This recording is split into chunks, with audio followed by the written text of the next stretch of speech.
action! The following contest is a tag team match scheduled for one fall with a 15-minute time limit. Your official for this contest is Nick Trubani.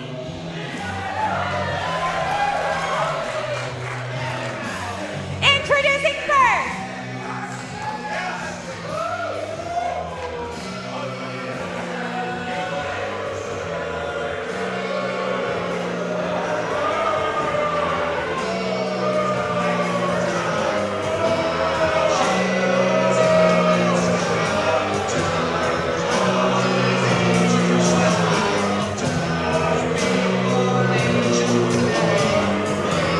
making their way to the ring first from Huntington Beach, California, weighing in at 188 pounds, Jason Xavier, and his partner from Napa, California, weighing in at 185 pounds, he is JT Thorne. Deadlockites, the Coast and Prestige faithful, united we stand. Once again, hello and welcome to everyone joining us live and free on YouTube. You are looking live at a jam-packed Vermont Hollywood in beautiful Los Angeles, California. And their opponents, as DPW, West Coast Pro, and Prestige proudly present United. My name is Jordan Castle, absolutely tickled to be back on the call alongside my main man, the incomparable Jack Farmer. It has been far too long, Jordan Castle. So glad to see these three amazing companies all coming back to Los Angeles, and what a night of action we have in store. Kicking us off with a little bonus tag team action. Not originally advertised, but four of the Coast's finest set to do battle. making their way to the ring first from San Francisco, California, weighing in at 163 pounds, Flyboy Adam Cass, and his partner from Modesto, Louisiana, weighing in at 43 bags of gator meat, he is Crazy Cajun Giant Joe! There is something electric about the Gator Man making his way to ringside, Jack Farmer. You always get your money's worth here with Prestige, DPW, West Coast Pro, getting a little bit of bonus action to kick things off, and these are four fellas who are going to want to set the tone for the rest of the evening. I am already rubbing my palms together at what we're going to get to see. And one has to think, for these four gentlemen, effectively regulars in West Coast Pro, they want that same standing in Prestige. They want that same standing in DPW, and a win here to get us kicked off would go a very, very long way in making that happen, Jack. One of the incredible things about this partnership is getting different wrestlers on different platforms in front of different arenas like this one, and getting them spotlights like this one here tonight at United. All four of these individuals, like you said, looking to capture some new eyeballs, maybe get some new fans, and raise their standings in all three companies in one go. A little bit of a buy one, get one, you could say, if they get a win here. Buy one, get one free, as it were. Absolutely. It's Andrew Cass starting things off here against JT Thorne. Thorne, in many ways, a bastard son. One of the first notable graduates from the West Coast Pro Training Academy, went to Korakuen Hall, competing in Japan for one of his very first formative professional wrestling matches. But since then, feels like the locker room and the West Coast Pro fans have really turned their back on him, in favor especially of one Crazy Cajun Jaya Jewel. Well, that's why you can't expect the fans to always be on your side. I know when people get into the pro wrestling business, they want the fans to cheer from. Who doesn't? But you can't lean on that. You can't expect that to always be there. And that's what Thorne is learning and still finding a way to succeed. They're certainly not on his side tonight. On the side of young Andrew Cass, not even old enough to legally drink, but old enough to kick some tail. Gorgeous standing drop kick. Look at the height there, Jack Farmer. Incredible height from Cass. I was about to say, Cass giving up some size. Doesn't matter. Still able to get those heels all the way up to the chin of Thorne.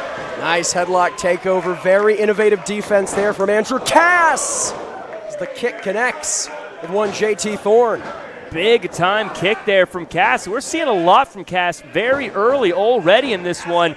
I think Cass understands just how important this is, maybe trying to get everything in early. Well, meeting of the minds there with tag team partner Jaya Jewel. Of course, Jaya Jewel and JT Thorne locking horns at Vegas vacation. It was JT Thorne throwing a bucket of popcorn in the face of Jaya Jewel. Again, feeling really besmirched and disrespected by the way the Coast has aligned their allegiance with Jaya Jewel as of late. Well, I think that's a smart move by Thorne tagging out here, letting Xavier get in, not letting Jaya Jewel have that opportunity to maybe get some of that payback he was looking for, letting him stew with those emotions. Not having any luck here. Nice suplex here, both shoulders down, and a kick out before the count of 1. Such great ring positioning from Jason Xavier. Might have gone down off the suplex, but kept those shoulders off the mat in the process. Yeah, you saw the delay of the 3 count there. That's because of what Xavier was doing. Well, tag team synergy there between Jewel and Andrew Cass. It didn't look pretty, and I think that speaks to the fact, Jack. Hold on here. That looked a little pretty. Cover from Cass. Again, a kick out before the count of 1. Neither of these teams are regular tag team partners. No, but that's what you have to do in this business if you want to find a chance to shine. They had an opportunity, all 4 of them, and we got a big clothesline. And a kick out, shades of just 48 hours ago. These two doing battle in Northern California here. Looking to garner momentum against one another as JT Thorne makes the tag. Interesting here. JT Thorne wants no part of Jaya Jewel. Happy to throw popcorn on him, happy to mouth off at him, but doesn't want him in the ring. Well, look, he sees that Cass is the smaller of the two. I think it's just smart tag team wrestling. Jaya Jewel clearly getting a little hot in this, wanting to make things personal. Thorne smartly using standard tag team strategy, cutting off the ring, picking on the smaller opponent, not letting it get to him, not even letting these fans get to him. Not so smartly, spending a second, soaking up the jeers of the people there, cost him for a moment, but right back on top of Andrew Cass and spitting in the face of the crazy Cajun Jaya Jewel. There is no need for that, Jack Farmer. No, I disagree. I think a lot of times... Well, here it is, yeah. Distracting referee Nick here, leaving the opening for a double team. Jaya's got to keep his head on a swivel. I understand feeling disrespected, doesn't want to stand for it, but he just left Andrew Cass open, that double team. Well, that's where, you said the spit was uncalled for. It was a strategic maneuver there. Again, he knows Jaya's hot. He knows Jaya's upset and emotional, playing on that so that they could get the double team in the corner while the referee's back was turned. It wasn't a good, nice thing to do. Very smart, though. Jason Xavier illegal once again. Doesn't realize JT Thorne just got caught with the elbow strike of Cass. Looking for the tag here, but instead, nasty spine buster there from Xavier. And again, a cheap shot to Jaya Jewel. The strategy is clear here. Cover. We want to keep the crazy Cajun out of this ring for as long as possible. Isolate the youngster, Andrew Cass. That's tag team 101. It's the first thing you learn as a tag team. Isolate, take advantage. As you mentioned, JT and Xavier haven't tag teamed before, but really looking like they've got the memo. They understand the assignment here. Backbreaker into a world's strongest slam. Only a 2 count there for JT Thorne. Jack, let me ask you this. If you're Andrew Cass trying to get back in this thing, sans tagging in Jaya Jewel, which would be the obvious strategy, something Xavier and Thorne don't want you to do, how do you get back here against Thorne and Xavier with a very decided strategy, as we can see? Yeah, you got to get out of the ring. You got to create some separation. These two are keeping the body-to-body contact on Cass, not letting Cass get moving. What Cass needs to do is create some space, and I would do that by getting to the outside. Creating some space here, shoving off Xavier. Up, there's that flying. And makes the tag to Jaya Jewel. In comes the crazy Cajun. And Xavier has nowhere to run the crazy Cajun. Getting in all that offense he was dying to get in earlier. Oh, he has the arms butterfly, but Xavier very, very wisely sandbagging, keeping himself on the canvas, but unable to do so here. Butterfly powerbomb. Only a 2. And now, Jack Farmer, in the words of Limp Bizkit's Fred Durst, I think we're going to go rolling, but JT Thorne wants no part. The perpetual party pooper. Very smart tag team. Where did that come from? Nice leapfrog from Cass, saving the Gator Roll hopes of one Jaya Jewel. And here we go. We are rolling, rolling, rolling. Jason Xavier taken for a ride here. And again, Andrew Cass, hell of a tag team partner, saving things for Jaya Jewel. From out of nowhere, stops JT from breaking up this gator roll, keeping the offense going. Standing switches here. Jason Xavier remains on his feet, but not if Andrew Cass has anything to say about it here. Hoisted up, assisted German suplex. Now the shoulders are down. The match is won.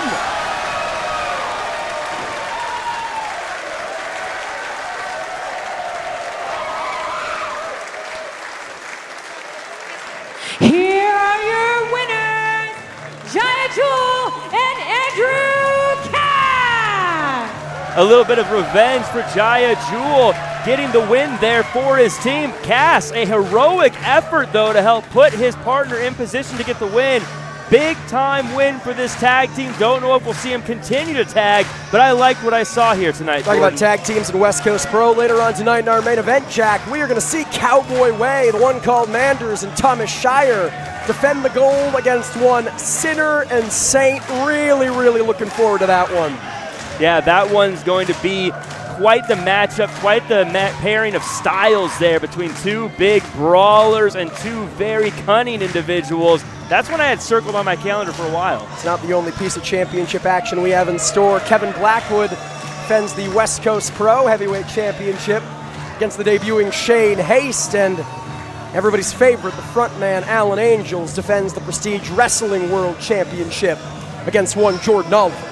Yeah, when we talk about a stacked card, we really mean it. You look at both those matchups, both of them something that could truly steal the show, match of the year kind of contenders. Speaking of Alan Angels, up next, his insurance policy, Jordan Cruz, looks to settle a score on his behalf against one Starboy Charlie.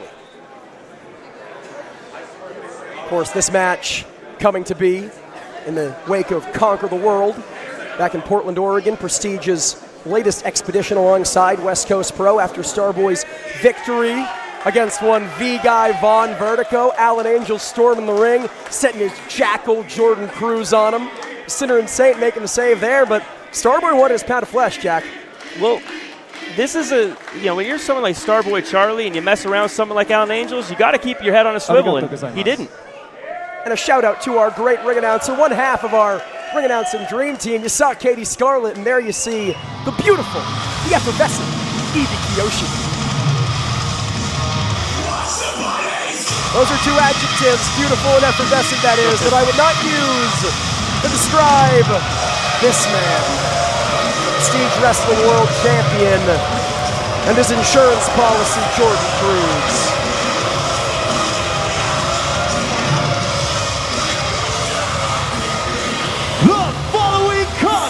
Is scheduled for one fall with a 15-minute time limit. Introducing first, welcomed by Prestige Wrestling Champion Alan Angel from Lafayette, Louisiana, Jordan Cruz. Just a Marine-built powerhouse. Jordan Cruz is someone who has been on the list of future superstars in indie wrestling, and I think he continues his ascent tonight.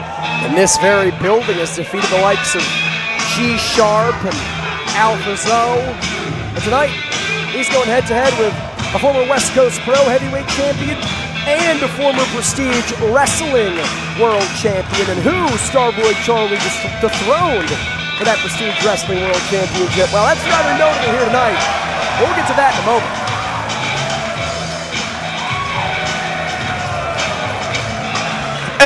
His opponents from Pacifica, California, the Denim Dragon, Starboy Charlie. Was back at Untouchable, another collaboration with West Coast Pro and DPW. That Starboy Charlie with the upset of the century, dethroning Alan Angels for that Prestige Wrestling World Championship. And Jack, one has to think that part of the reason why Alan set Jordan Cruz on him back at Conquer the World in Portland is because of that embarrassment.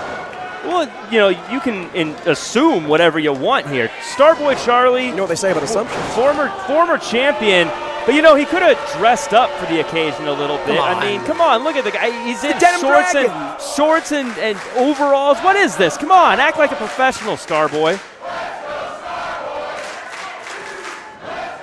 Starboy is a professional, former West Coast Pro and Prestige champion, just recently lost the West Coast Pro tag team titles, and putting that professionalism to task here with a series of drop kicks against Jordan Cruz, but the big man won't go down, Jack.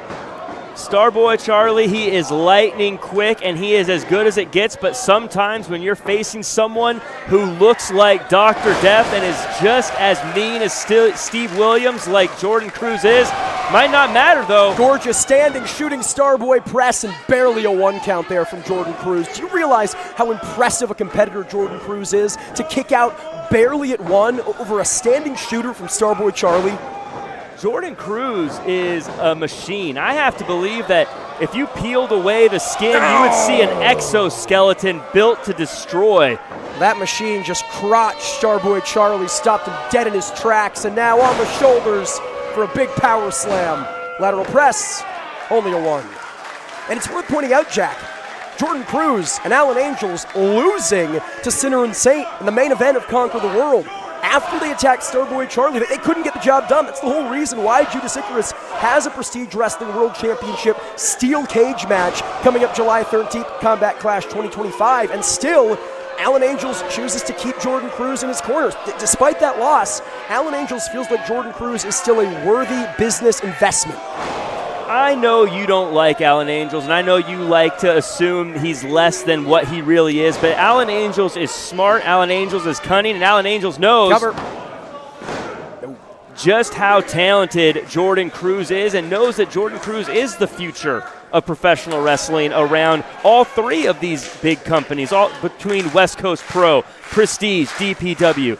Jordan Cruz is someone who's going to be a nationally known wrestler very soon. And Alan Angels knows that, and he knows that with his guidance, maybe, with his help, Jordan Cruz could become that next big thing. Win over Starboy would go a very long way. Talking about, oh my God, nasty impact there.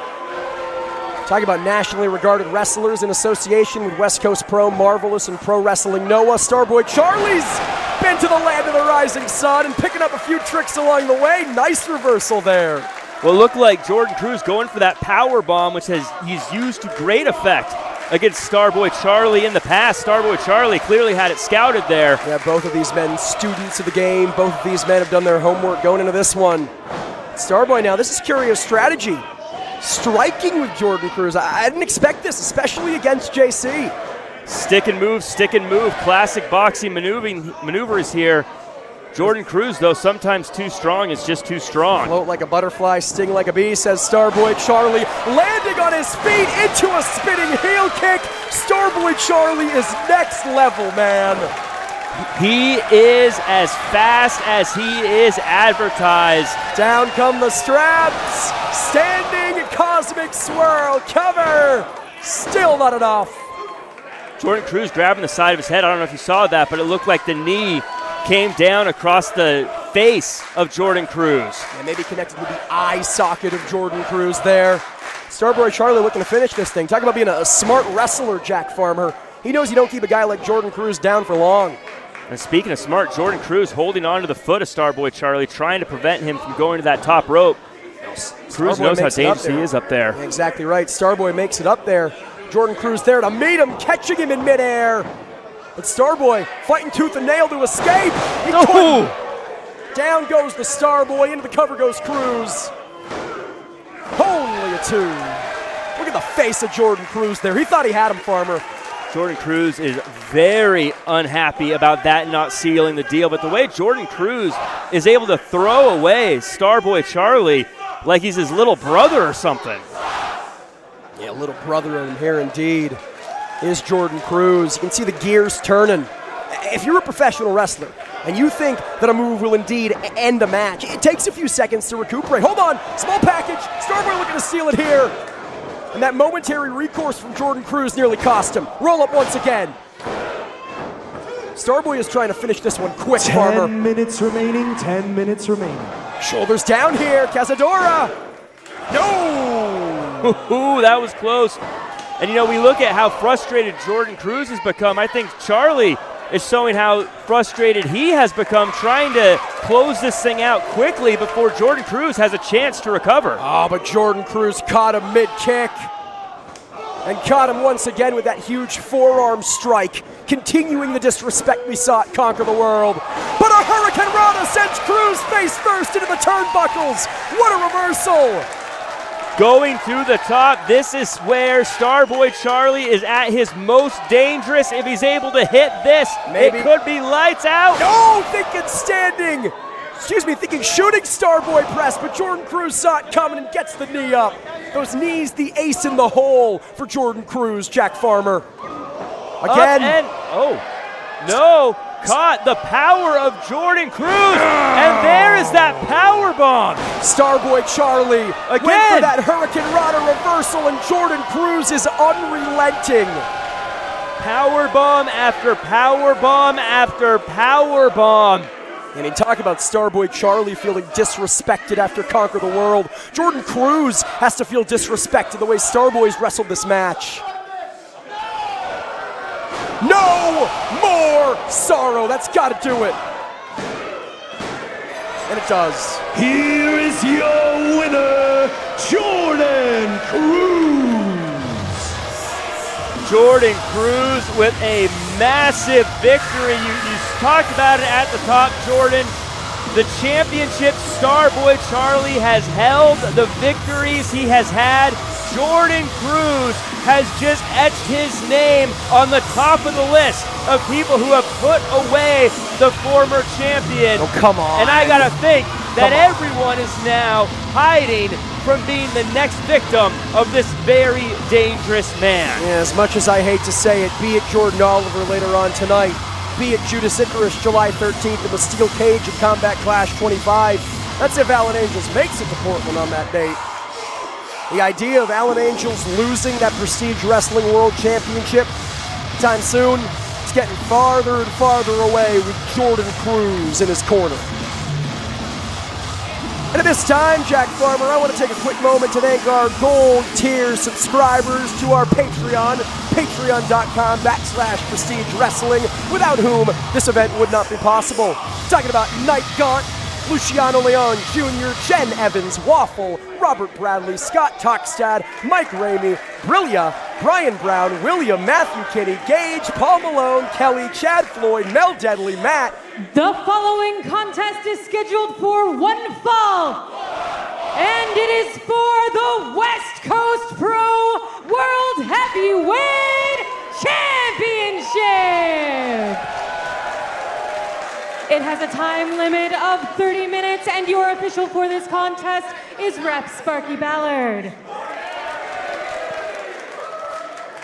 I swear Katie Scarlett does it on purpose. As I was saying, Brad Tarter, G. Scott Stuckey, Justin Yutzi, Dustin James, Ryan Hansen, Corey Osborne, Schlinger Bangle, Gunn, Calvin, Overthrow, Allie and Nate Hoffman, Mega Freddy 25, Lloyd Leah, Neil Wilson, Allison Brown, Stuart McFerrin, Stax Classic, Zora Gale, Josh Lanois Brown, David, Diana Corona, and Peter Weymouth. We thank you so much. Big time championship opportunity for this man, Jack Farmer. Nothing funny about what hysterical Shane Haste can do in that ring. He is a swaggering, loud, cocky, tough guy, always looking to smash the next person that gets in his way. And right now, that person happens to be a champion. Coming to us all the way from Perth, Australia. For many years now, Shane Haste has called Los Angeles, California home. And those of us in the greater SoCal area, we know just how great Shane Haste is. But tonight, by winning the West Coast Pro World Heavyweight Championship from Kevin Blackwood, he could prove that fact to the entire world. Yeah, he has been in the ring with some very tough people on some very big stages, but this might prove to be the toughest with some of the biggest implications. A championship here tonight could change everything for Shane Haste.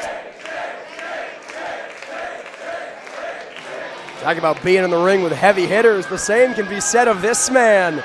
Successful defenses over the likes of G Sharp, Levi Shapiro, Andrew Everett, Beef, Robert Martyr, Royce Isaacs, Trevor Lee, Jake Something, Calvin Tankman, and most recently, Danny O'Ryan in his 375 collective days as a two-time West Coast Pro World Heavyweight Champion.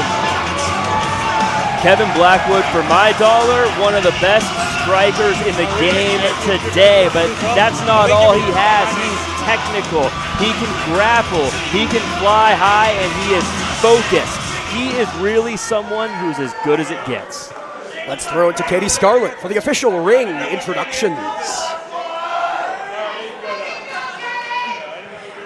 Introducing first, to my right, the challenger.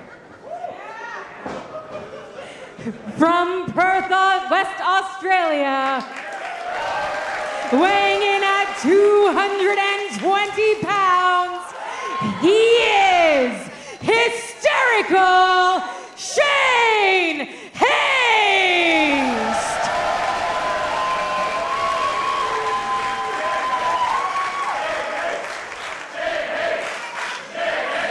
And introducing the champion, from Buffalo, New York, weighing in at 187 pounds, he is the new wave of professional wrestling. He is your West Coast Pro World Heavyweight Champion, Kevin Blackwood!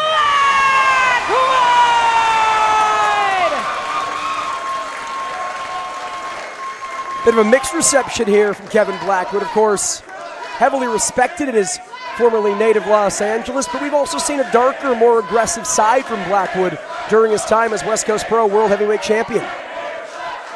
As well, Shane Haste, from Perth, Western Australia, but spends a lot of time here in Southern California, so has built a bit of a following. The split crowd doesn't shock me here. Kevin Blackwood, though. Referee Sparky Ballard set to officiate. Signals for the bell, and we are underway. Championship action kicking off here. Shane Haste looking a little bit tentative early on. Kevin Blackwood wanting to lock things up, though. Isn't Shane Haste a veteran of over 2 decades? This isn't his first dance. It's not his first day at the proverbial rodeo. He's been in these type of big-time situations, championship matches under the bright lights. He knows not to rush into something.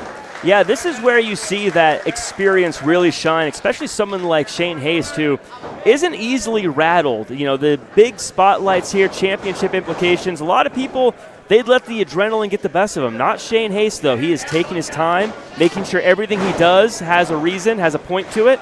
Muscling Kevin Blackwood down to the mat. Again, interesting strategy against a Kevin Blackwood, so widely known for his technical acumen, his submission game. Saw that on display as he welcomed Roderick Strong back to the independent wrestling scene, back at Black Sunshine. Now Blackwood on top, shoulders of Shane Haste down. Only a 1, excuse me. Kevin Blackwood's one of those guys so well-rounded, there's not really an approach you can take against him that is going to be a strength. Well, Shane trying to grab at the head of Kevin Blackwood, realized there was a decided lack of hair, went for the ear instead, but shades of Roderick Strong. Kevin Blackwood finding that opening, grasping the arm, but Shane Haste forces the break, gets the foot on the bottom rope.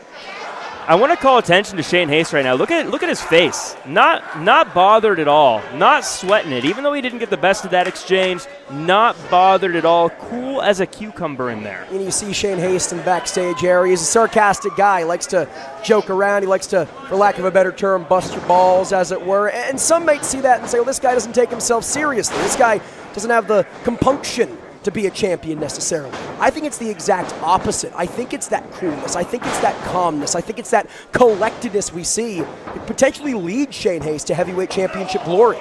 Well, yeah, we saw it previously with Jaya Jewel getting a little heated in his matchup and costing his partner for a while there. Shane Haste, not that kind of guy.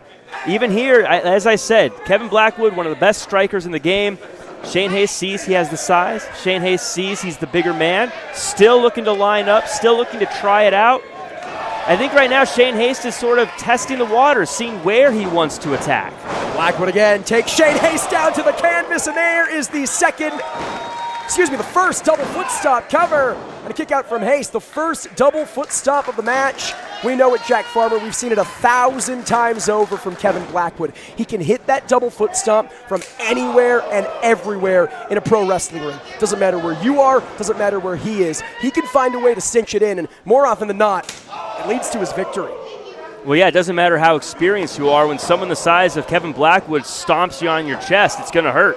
And when you follow it up with things like those chops, you just start to cause more and more damage to the chest, make breathing harder. Talk about experience. I talk about his West Coast Pro pedigree. How about his Prestige pedigree? As Shane Haste dumps him on his head here. Recent victories over Japanese standout KZ and Japanese legend Masato Tanaka. It's not just West Coast Pro anymore. In Prestige, in DPW cover. A kick out from Blackwood. He's been finding that momentum. He's been finding that missing piece. But Shane Haste wants him to lose it here, Farmer. Shane Haste, he saw the success of that high angle maneuver earlier, went right back to it. Kevin Blackwood is now almost completely out on the mat.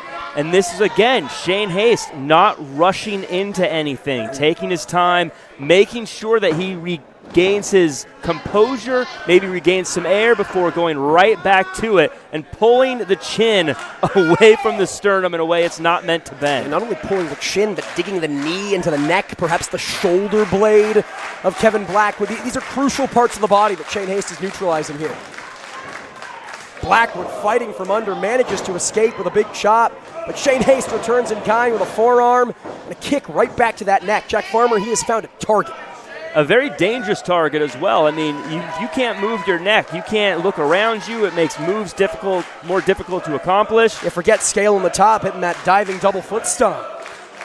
I mean, anyone who's hurt their neck and had to check their blind spot while driving knows just how difficult it can be once your neck stiffens up, once it tightens up.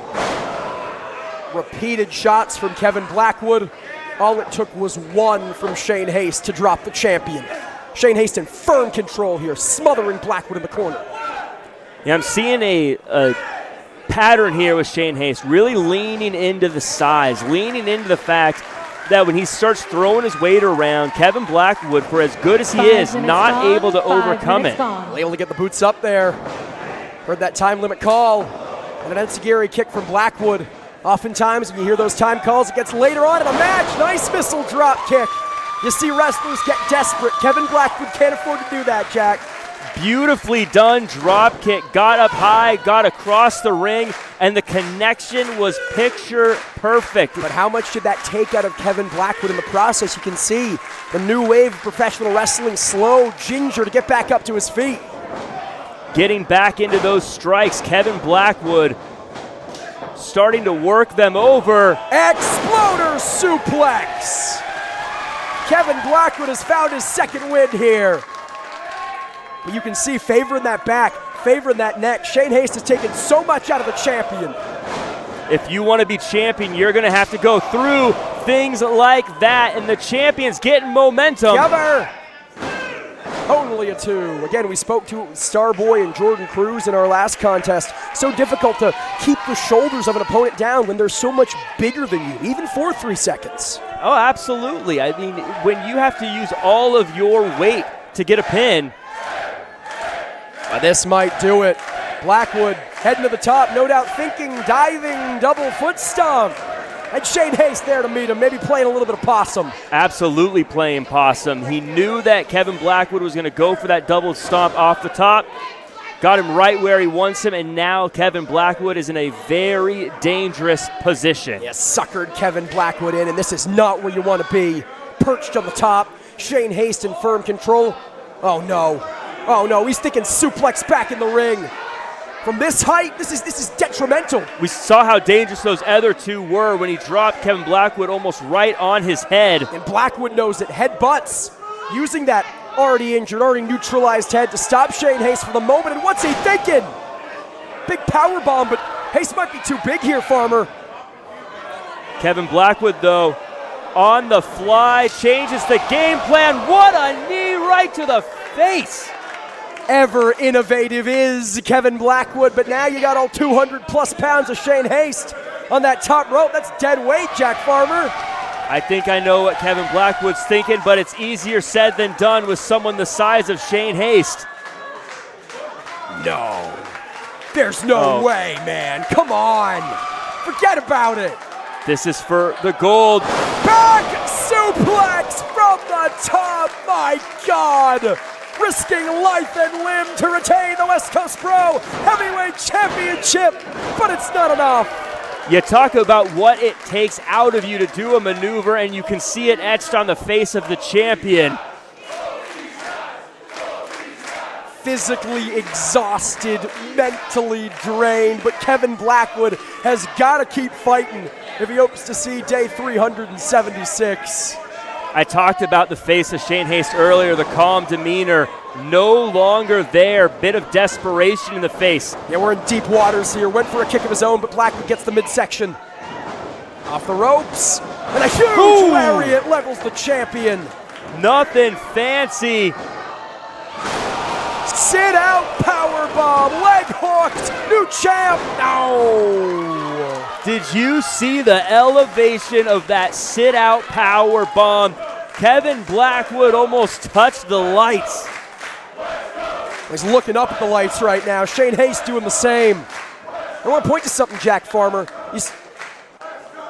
You see those letters emblazoned on the trunks of Shane Haste as the Vermont Hollywood losing their minds. Jam-packed at capacity here. TMDK. He's a member of the Mighty Don't Kneel. At this point in a tag or trios match, he might tag out to a Mikey Nichols or a Zack Sabre Jr. Doesn't have that luxury here. Does not. Listen to this crowd, though. Evenly split, as loud as it gets here at this packed Vermont here in Los Angeles. Losing their minds here for this West Coast Pro World Heavyweight Championship match. And these men losing more than their minds, losing more than their voices, losing sweat, losing energy, maybe losing years off their career.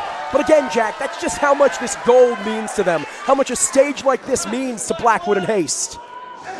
I mean, the championship clearly on the line, the most important thing, but also these two guys are proud fellas. They don't want to go to the back. They don't want to go to the locker room with a loss hanging over them in a building like this, on a stage like this. Talk about pride.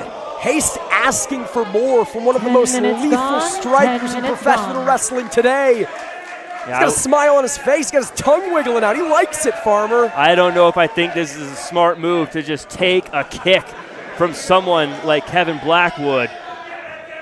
Not just take it, ask for it. And credit where credit is due. Shane Haste is staying on his feet, perhaps suckering Blackwood in. Big knee strike from the champion. PK. Could this be it?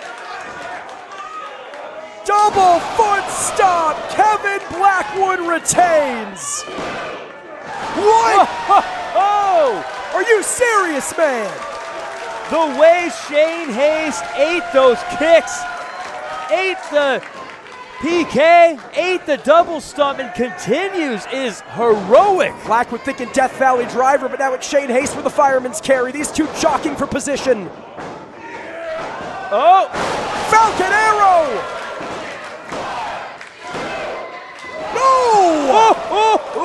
They say nobody kicks out of the Falcon Arrow. Blackwood just did. Can he kick out of this? Yes, he can.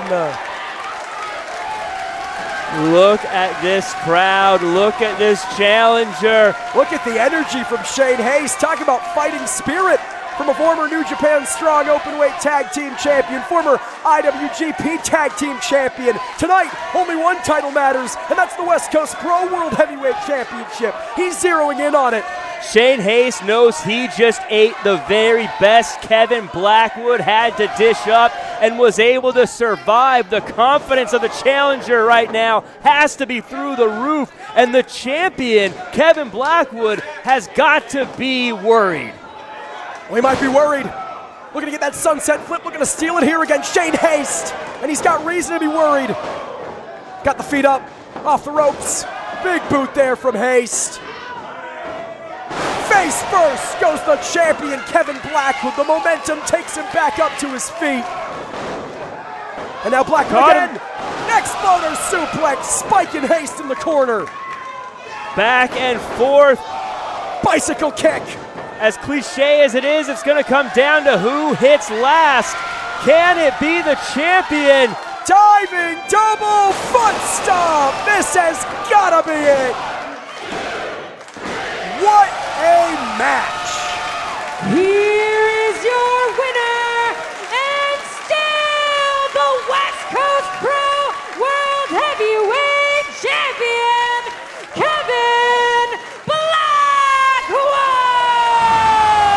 There's not much more you could have asked of Shane Haste. He took everything from Kevin Blackwood, but what makes a champion is what Kevin Blackwood did tonight, and that is continue the offense until the job is done, and Kevin Blackwood is still your West Coast Pro champion. And take nothing away from Shane Haste.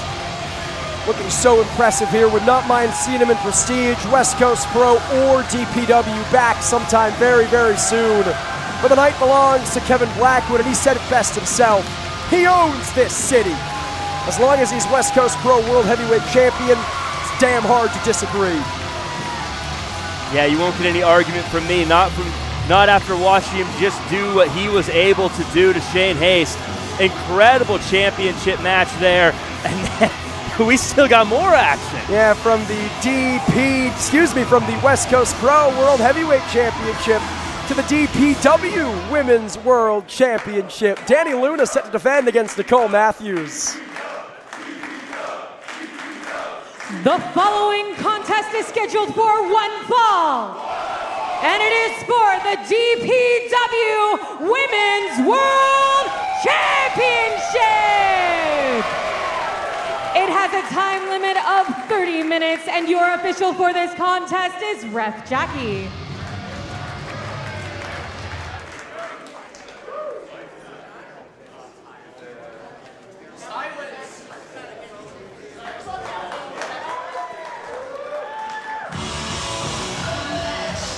Of course, this match set back in Las Vegas when that woman, Nicole Matthews, attacked the DPW Women's World Champion from behind, and she's got champagne in hand, Jack Farmer.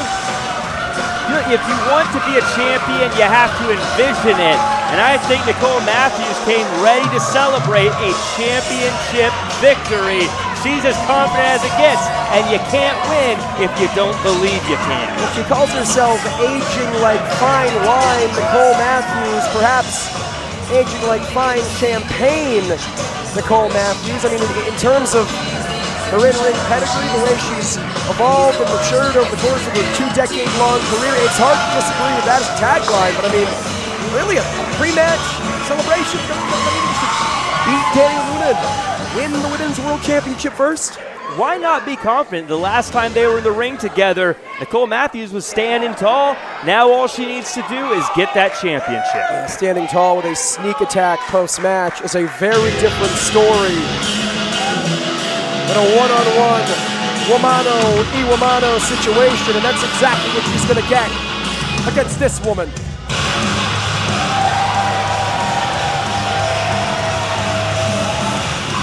A tough, cerebral, powerful fighter. Dani Luna has been all over the globe, literally getting wins, being a champion. Rapid suplexes, heavy forearms, power bombs, and slick submissions. There's a reason she's a champion, Jordan Castle.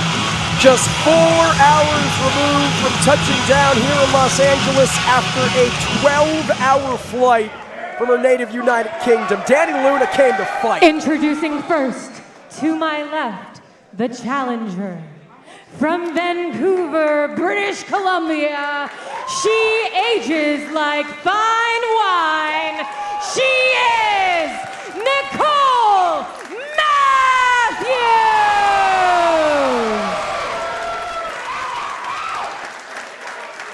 And introducing to my right, the champion. From Camden, London, she is the DPW Women's World Champion, Dani Luna!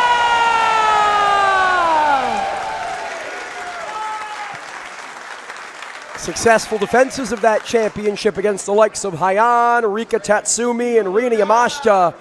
But she's never faced anyone quite like Nicole Matthews. Plain and simple, Jack Farmer, there is no one like Nicole Matthews. Cunning, calculated, cutthroat. Nicole Matthews has seen it all. She's done it all. She's someone who she envisions what she wants, and she's seen this win.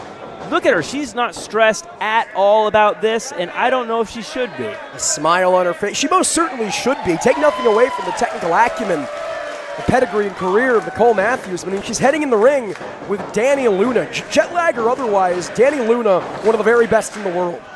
You don't win that DPW Women's World Championship without being anything but. Oh, I have all the respect in the world for Dani Luna. Like I said, she is powerful and she can wrestle. But when you're in there with someone like a Nicole Matthews, like I said, last time they were in the ring wasn't so different than this. Shoulders down. As I was trying to say, Nicole Matthews, last time they were in the ring together wasn't so different than this. She was in control. Dani Luna was not. Again, Dani Luna had no idea Nicole Matthews was going to come from the back and do what she did in Vegas. She's had time to prepare for this since it was announced multiple weeks ago, to strategize, to do her homework. Hold on. Match nearly ended right there. Clever move by Nicole Matthews. Dani Luna with time to prepare. Dani Luna with time to get ready for Nicole Matthews. That is the decided difference, you know, besides Vegas being a sneak attack and this being a sanctioned championship match. Well, you talk about time. I think that you said it already. Also, Dani Luna had time to get on a plane, fly over, while Nicole Matthews had time to get ready. I don't know if Dani Luna is rested well enough for a Nicole Matthews. And I think Nicole Matthews knew that was the case, and that's why she wanted this match here tonight. Well, a tired, jet-lagged Dani Luna is better on any given day than just about anyone else. The reason she captured that DPW Women's World Championship. It's the reason she's held it so successfully from the States to the land of the rising sun, Japan. Nicole Matthews wants that opportunity. She wants the glory and the travel schedule that championship brings. And now begging Dani Luna off, saying, hey, come on, I want no part of this. You wanted a part of this. You goaded her into this. She's just trying to be friendly. She's trying to be professional. She's trying to show some respect. In fact, she's probably doing Dani Luna a favor. You see, she got Dani Luna in the midsection there. Well, no favors there from Dani Luna. Nice exploder suplex sends Matthews in the corner. Talking about the strength of Dani Luna here on full display. Oh, just looks effortless. Yeah, Nicole Matthews, a grown woman, ragdolling her around like a child. Off the ropes. Basement elbow cover. No, only a 2. Now, Nicole Matthews, for as good as she is going to need to figure out a different strategy than letting Dani Luna hit her like that.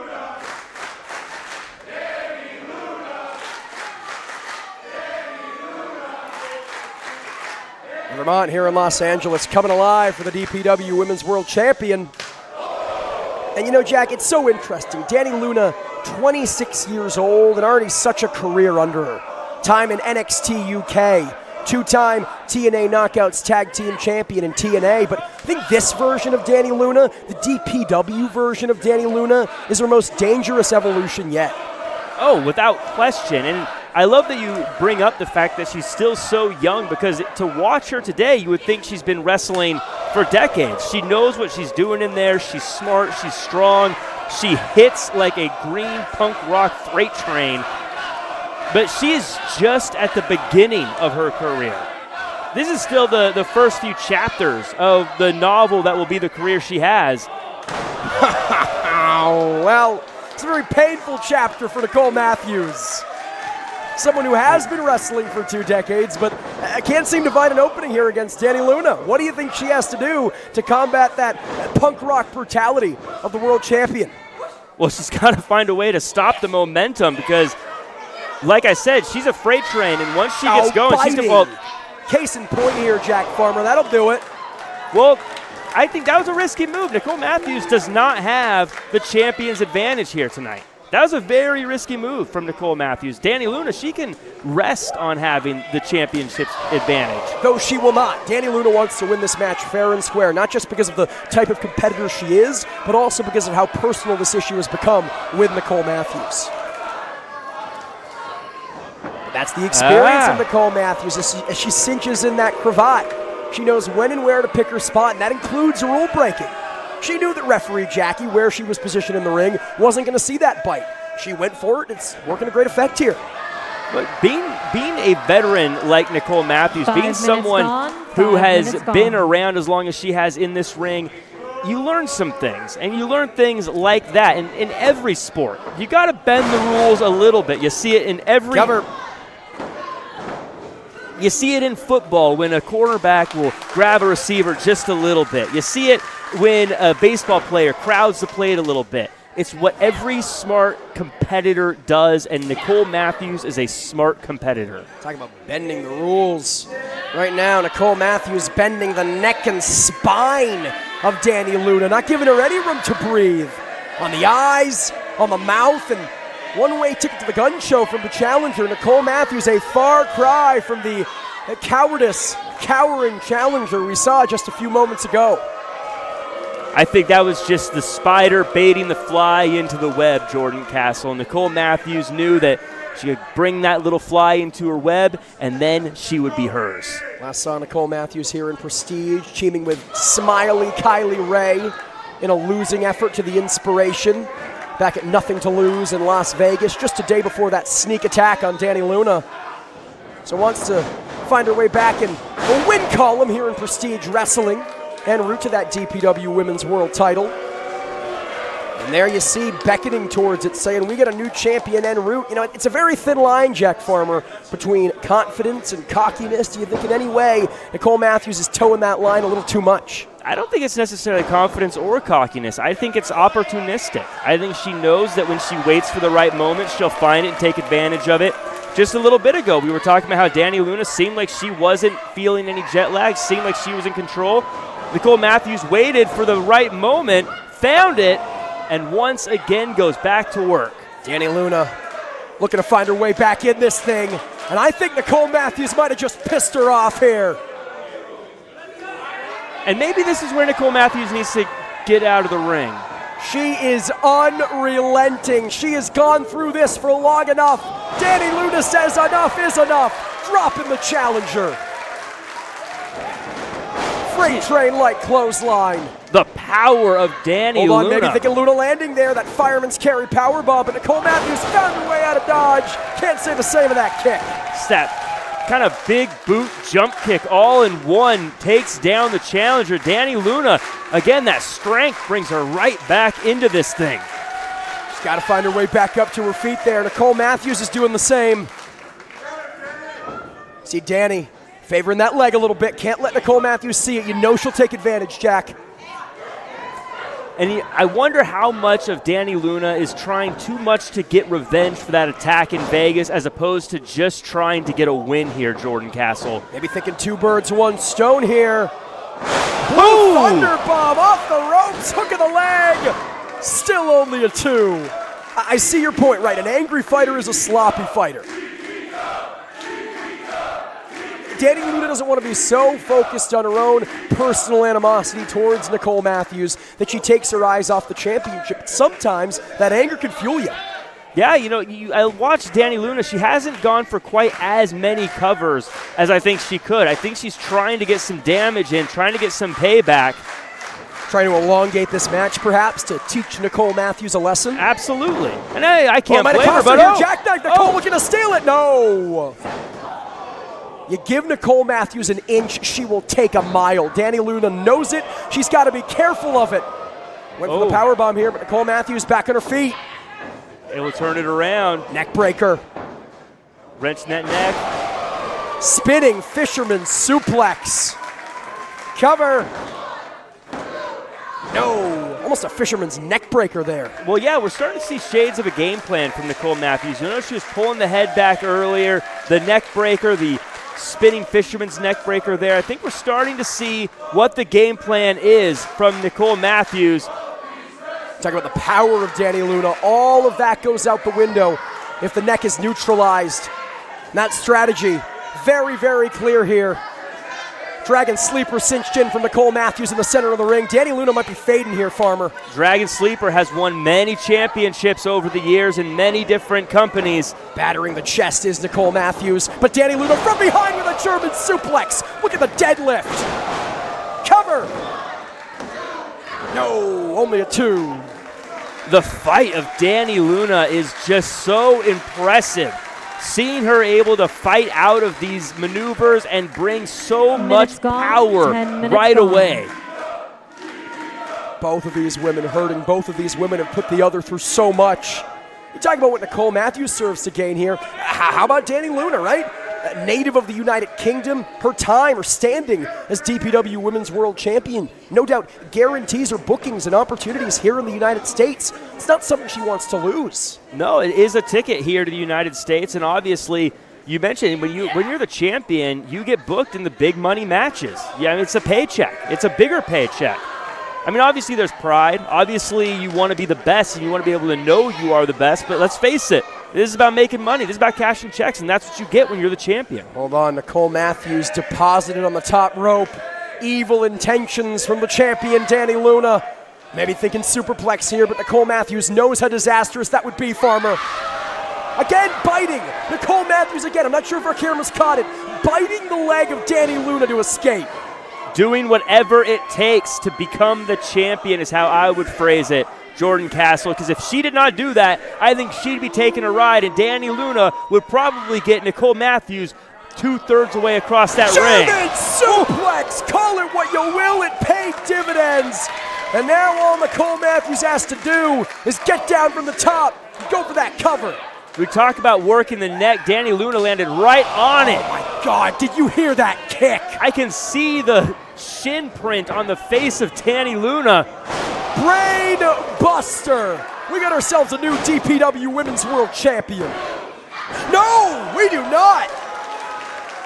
How about Dani Luna? How about the fight out of the champ here as Nicole Matthews cinches in that crossface? And you look how far away Dani Luna is from the ropes. If she knows to go backwards, she might have a chance, but there's no way. She is crawling all the way. Look at the way she's moved her hands to torque the neck and the head. Not only torquing the neck and the head, but covering the eyes of Dani Luna. But Dani's still with the ring awareness to use that power, get Nicole Matthews on her shoulders, and reach the bottom rope. We talked earlier about how Nicole Matthews is such a veteran. That was a veteran maneuver from Dani Luna to go backwards instead of forward, knowing where she was. There was no way she was getting across that ring. That was the only way out of that submission maneuver. Matthews on the apron, positioning Luna between the ropes. Series of kicks here again, back to that neck. A clear target exploited by one Nicole Matthews.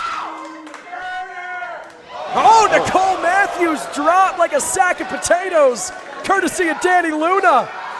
In the words of the immortal Billy Joel, don't forget your second win, Jack Farmer. This looks like it could be very bad. Very bad indeed. Dani Luna with the Luna landing. Cover. Luna retains.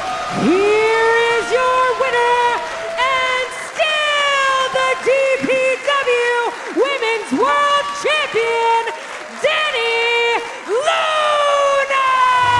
Calls it the Luna landing. That was a nasty landing for Nicole Matthews. Flying across the ocean to get here on a plane for 18 hours before getting here, still found a way to use her strength, and that is her strength to put away a very cunning and crafty veteran who used every trick in the book.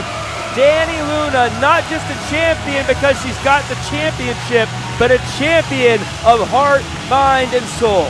It's going to be a very painful flight back to the United Kingdom physically, but not mentally, not emotionally.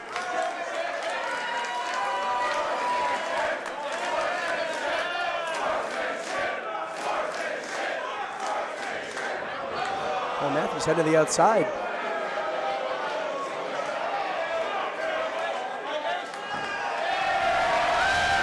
And there's that champagne. We saw her bring it to ringside. Thought maybe in celebration of winning the championship, but a show of respect to her opponent here, Jack. Well, she came ready to drink some champagne, and she's going to do it looks like.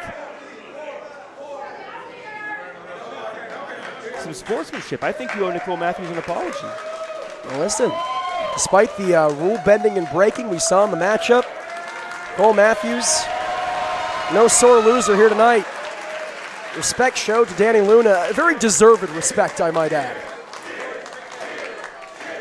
Oh, come on! You kidding me? Crossface cinched in once again. Give me a break, man. I mean, Dani Luna really should have known better. Should have known, but the match was over. She should have known better, Jordan. Nicole Matthews serves to gain absolutely nothing by doing this. Sans a fine and a lack of respect from all her peers in the locker room. This isn't a business about respect. It's a business about championships. And I think Nicole Matthews isn't done chasing that one. Yeah, clearly this championship issue between aging like fine wine, Nicole Matthews, and the DPW Women's World Champion, Dani Luna, far, far from over.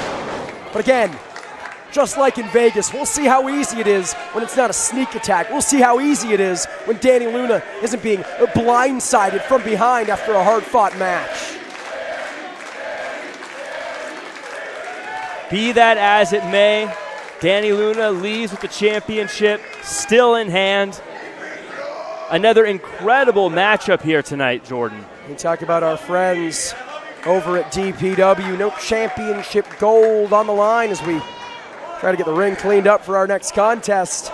But this tag team match, Jack, with some serious implications for the future of Deadlock. Before we get to that, I want to give a quick shout out to our gold subscribers once more over at patreon.com/prestige wrestling. Talking about Night Gaunt, Luciano Leon Jr., Jen Evans, Waffle, Robert Bradley, Scott Toxtad, Mike Ramey, Brila, Brian Brown, William, Matthew Kinney, Gage, Paul Malone, Kelly, Chad Floyd, Mel Deadly, Matt, Brad Tarter, G. Scott, Stuckey, Justin Yutzi, Dustin James, Ryan Hansen, Corey Osborne, Schlinger Bangle, Gunn, Calvin, Overthrow, Ali and Nate Hoffman, Mega Freddy 25, Lloyd Leah, Neil Wilson, Allison Brown, Stuart McFerrin, Stax Classic, Jorah Gale, Josh the Noise Brown, David, Diana Corona, and Peter Weymouth. We thank you so much.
The bulldozer has arrived.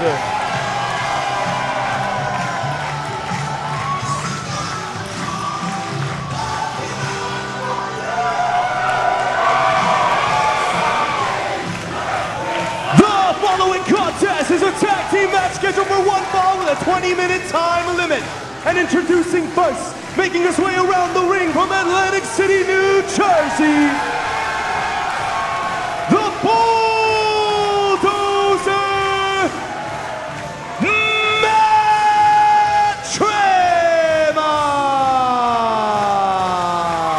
One of the most violent, dangerous men in professional wrestling today. Jack Farmer, he doesn't need light tubes or thumbtacks or doors to make it happen. For Matt Tremont, all he needs is his head, those two fists. Well, you know, We got to talk about some of the best entrance themes in pro wrestling. Shout out Journey. Journey's got me ready to run through a door myself. No wonder he's ready to get hardcore whenever he needs to. But you're right. This guy just likes to hurt people, and I think we're going to see a lot of that in this one. Especially with his tag team partner by his side.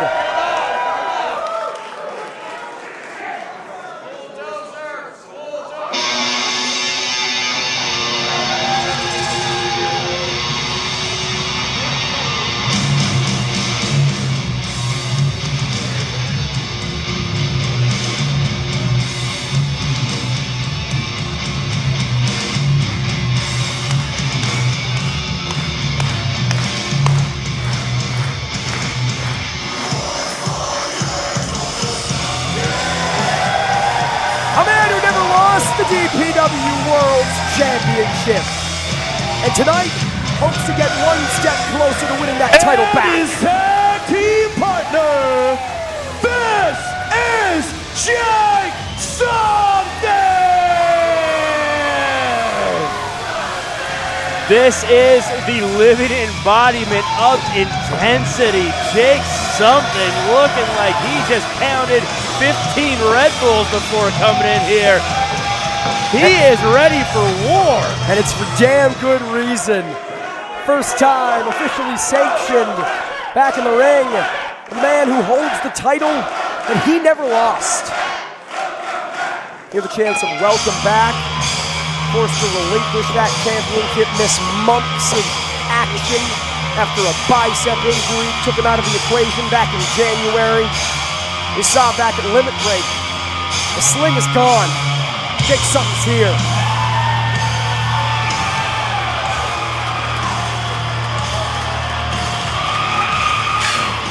And their opponents, introducing first from Springfield, Illinois.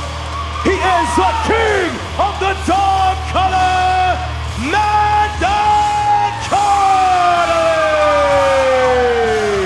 And here's a man he defeated in the 2024 Carolina Classic, one Mad Dog Connelly, one of the most sadistic and unhinged individuals in the pantheon of DPW, West Coast Pro, and now Prestige. Gritty, ruthless, and just looking to punish Mad Dog Connelly. If you want to know what this guy's about, just look at him. Yeah, shades of greats like Bruiser Brody and Mad Dog Vachon. There is truly nothing quite like Mad Dog Connelly. I'm very, very interested to see how he works alongside the DPW World's Heavyweight Champion after what we saw between them just a week ago.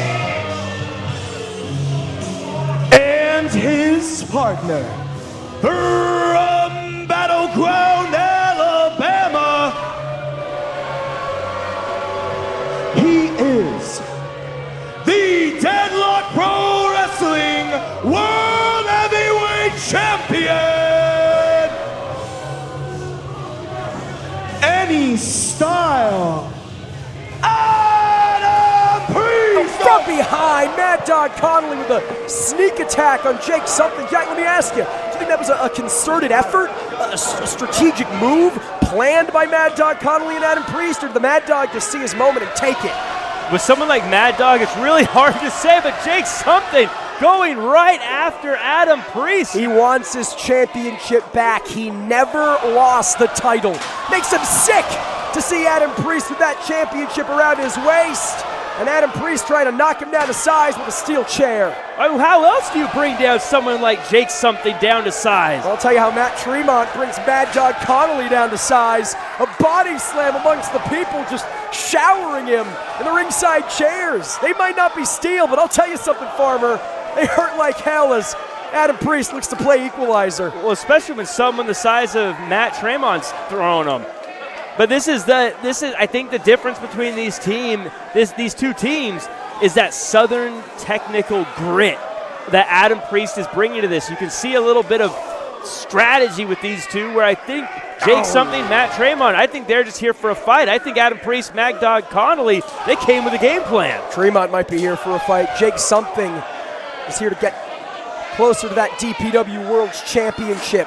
to prove to DPW management, to prove to the boys that he deserves a shot at that championship. He wants that match with Adam Priest. He's got to get through the Mad Dog to get it. Oh, biting the forehead of something is Connelly. You see him bring that chain to ringside. As of press time, he has competed in 22 dog collar matches, one of the most brutal, violent matches in the pro wrestling pantheon, and Mad Dog Connelly has competed in, often winning 22 of them. Geez, someone that goes to that kind of matchup so often, and you can see the chops just ain't enough. Yeah, eating him for breakfast is Matt Tremont. Adam Priest in setups for the poke to the eyes, and Mad Dog Connelly will keep the fight going to that part of the face. This matchup has already gotten Ren and Stimpy close up ugly. Check for this matchup, it hasn't even started. The bell hasn't even rung. This is unsanctioned violence. You go tell these four guys that. I will not. That is referee Gill's job. Thank you very much. Every seat seems to be a front row seat tonight. Check something with a little help from the ringside fans as he cinches in a sleeper hold on any style Adam Priest. Adam Priest doing everything he can, not to fight back against Jake Something, but to escape Jake Something, to get as far away from Something as humanly possible. I mean, you have to. Look at the size of Jake Something as we continue on over here. And of course, fans, we have to point out that this is not a no disqualification match. The bell has not rung. Referee Gill doing everything he can to restore order. But Jack, as you said, much easier said than done with these three Maniacs and the DPW World's Heavyweight Champion. I mean, look at this thing. Like, what do you do? I mean, how are you going to get any order to this thing? This thing's not getting in the ring. Jake Something's certainly not getting in the ring. Neither is Mad Dog Connelly. Nearly sent outside the building, courtesy of the bulldozer. Yeah, they're about to take this into the streets of Hollywood. Adam Priest getting dragged around ringside by his face. Jake Something relishing in this. You gotta think, he was watching in Las Vegas. He was watching that Eliminator matchup. Wait, these guys are going upstairs, Jordan. Oh no. Oh no, the second level of the Vermont Hollywood. They're about to give everyone a close-up look. My mind goes back to Black Taurus, now known as the Beast Mortos, making a shocking debut. And that was just an entrance. Tremont and Connelly, they're fighting there. They're fixing to throw one another off of the damn balcony. Look, when one of these companies, when a company like Prestige, West Coast Pro, DPW, when they come to your town, you get a ticket. You never know how close the action you're going to get. I hate to cut you off. Matt Tremont's about to commit homicide. He's about to kill Mad Dog Connelly. Well, someone's got to get up. Security's got to get up there and stop this. Of course, these two no strangers to each other. I mean, we saw them lock horns back at Ultimate Conflict, that very same match where Priest won the title, and now he's looking to help Connelly kill Matt Tremont. I like violence as much as the next guy, but someone's got to stop this. And Tremont's stopping it himself. He's saying, many have tried to kill me, none have succeeded. It's not going to be you, Priest. It's not going to be you, Connelly. There's Jake Something there to help his tag team partner. Again, not a sanctioned matchup. Not a sanction. This is not a sanctioned fight. Not a sanctioned brawl. You don't call this this isn't a matchup, Jordan. This is a fight. This is a brawl. This is a Donnybrook. This is pure, unadulterated violence. Something here. Oh, no. Sending Connelly spilling down the stairs. Believe closer to our commentary booth. Matt Tremont with control of Adam Priest. Just kicking the Mad Dog when he's down. Matt Tremont now getting back down to the lower level, thankfully, before someone got thrown off the top. Well, in this type of situation, outside of the ring amongst the people, it favors Matt Tremont. He is a deathmatch wrestler, a deathmatch expert. From the States to Japan and everywhere in between, he has made a living off of this unique style of violence. This is just another day at the park for Matt Tremont, but Adam Priest, he's a wrestler. I mean, yeah, he can do any style. This isn't the kind of style Adam Priest wants, though. No, he can do it. He does not want to do it. He doesn't have a smile on his face the way Matt Tremont does. And here we are, back to Ultimate Conflict. The Bulldozer and the Mad Dog trading shots, just like we saw in Vegas. Just, ow! You see the bandage on the head of Tremont. Connelly We're gonna open up that wound once again. That can't be sanitary. Think the Mad Dog cares? This is disgusting. Sends spilling into the chairs. This is disgusting, Jordan. Absolutely disgusting. Those hard edges drilled into the midsection. He's lucky if organs aren't ruptured, and gotta say credit where credit is due. It might have been Priest and Connelly with the sneak attack before the bell, but Tremont and Sutton working well together here, Farmer. I mean, they're two big guys that like to hurt people. I think that's the only planning they needed. Who in their right minds, I guess besides the deranged minds of DPW West Coast Pro and Prestige, who would have ever imagined these two together as a cohesive unit? Oh no, get out of the way! No! Mad Dog Connelly taking the brunt of that crossbody. Adam Priest, like the chicken that he is, rolling inside the ring, letting his tag team partner take the impact for him. May have saved himself.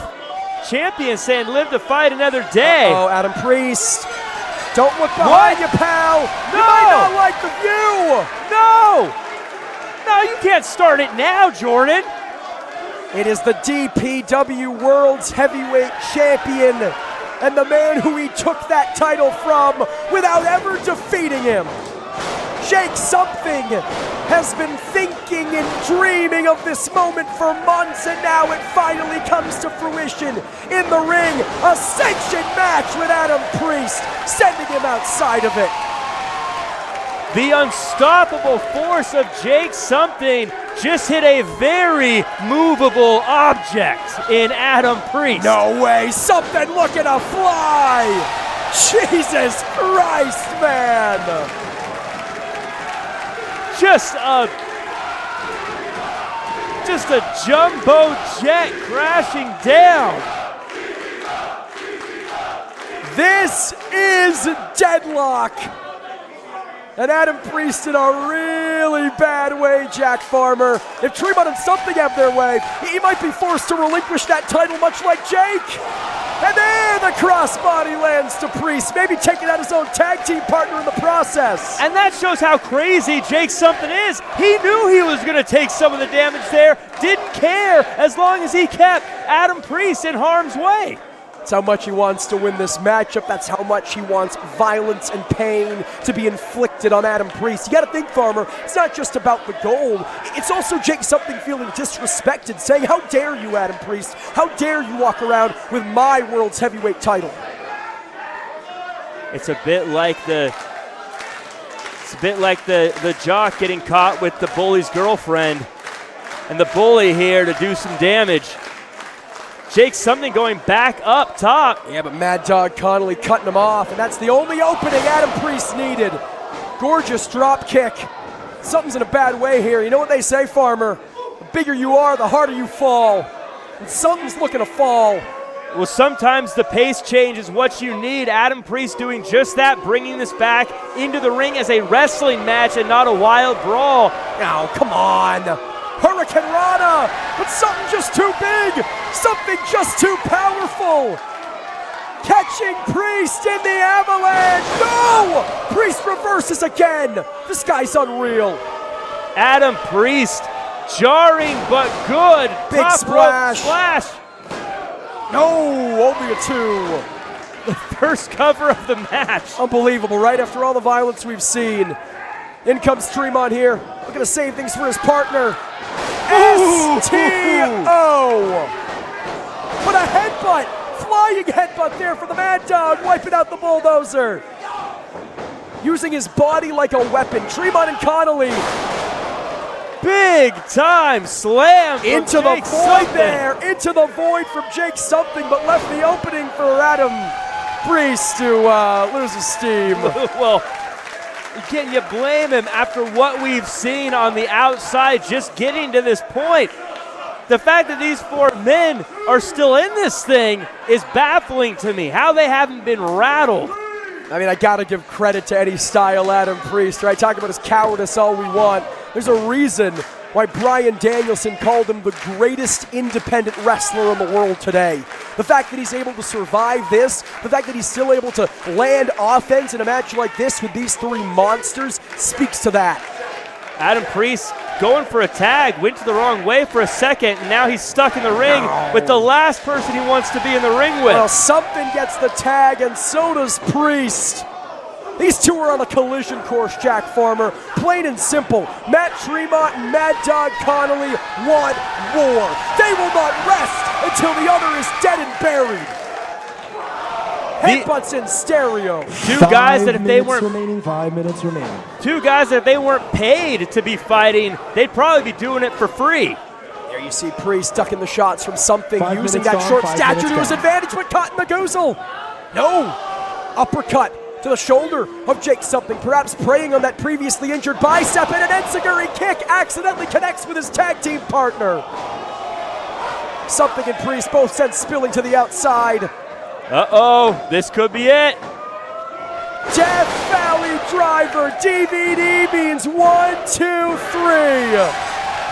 Here are your winners, Matt Tremont and Jake Something.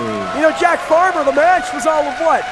5, maybe 10 minutes, bell to bell? But that does not tell the whole story, my friend. You're here in Los Angeles. It's the Wild West, and that was a fight that embodied what the Wild West is all about. Jake Something has to feel just a little bit of vindication. And Matt Tremont getting a big win, getting the pin there. These two, what a dangerous and scary force.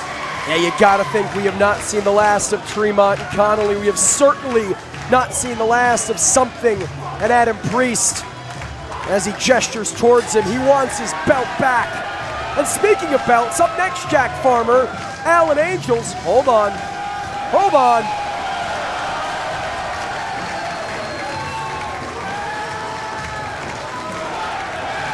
Up next, Alan Angels defends the Prestige Wrestling World Championship against Jordan Oliver. But before that, after this bedlam, we gotta restore order. So we will be right back after this. Please stick with us.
to Prestige, West Coast Pro, and DPW's United. Live here from the Vermont Hollywood in Los Angeles, California. We thank you so much for sticking with us, with more championship action coming your way. The first half of this event was absolutely unstable, and we're continuing it, Jordan Castle. This train's going off the tracks, but it keeps on chugging. Here's a man appearing in Prestige Wrestling for only the second time, and in doing so, can walk away with our World Championship. Jordan Oliver we saw the first and only time back in 2023's hybrid moment in Asbury Park, New Jersey, is a far cry from the challenger we see entering the ring here. A charismatic indie standout, someone who's had championship gold before, resilient, high flying, and a rock star attitude. Everything you're looking for in championship wrestling. I'll talk about rock star. His opponent tonight, the man who's challenging for that Prestige Wrestling World Championship. He likens himself one front man. Los Angeles looking for a changing of the guard, Jack Farmer.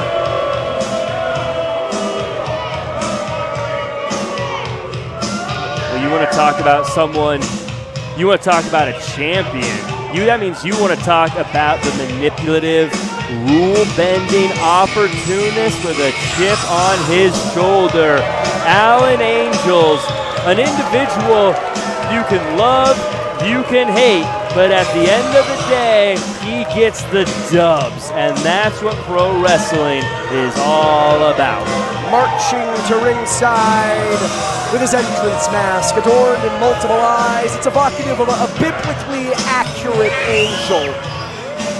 And Jack Farmer, I don't think that's just a piece of hardware.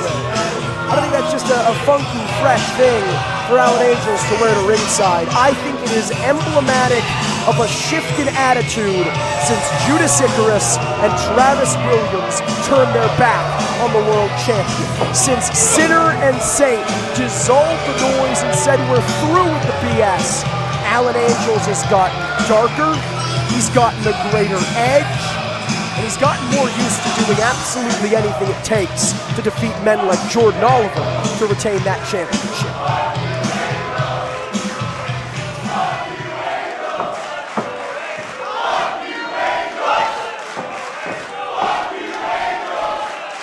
We saw what Jordan Cruz was capable of earlier on tonight at the behest of the champion. Just think how dangerous Alan Angels himself is going to be with the gold on the line.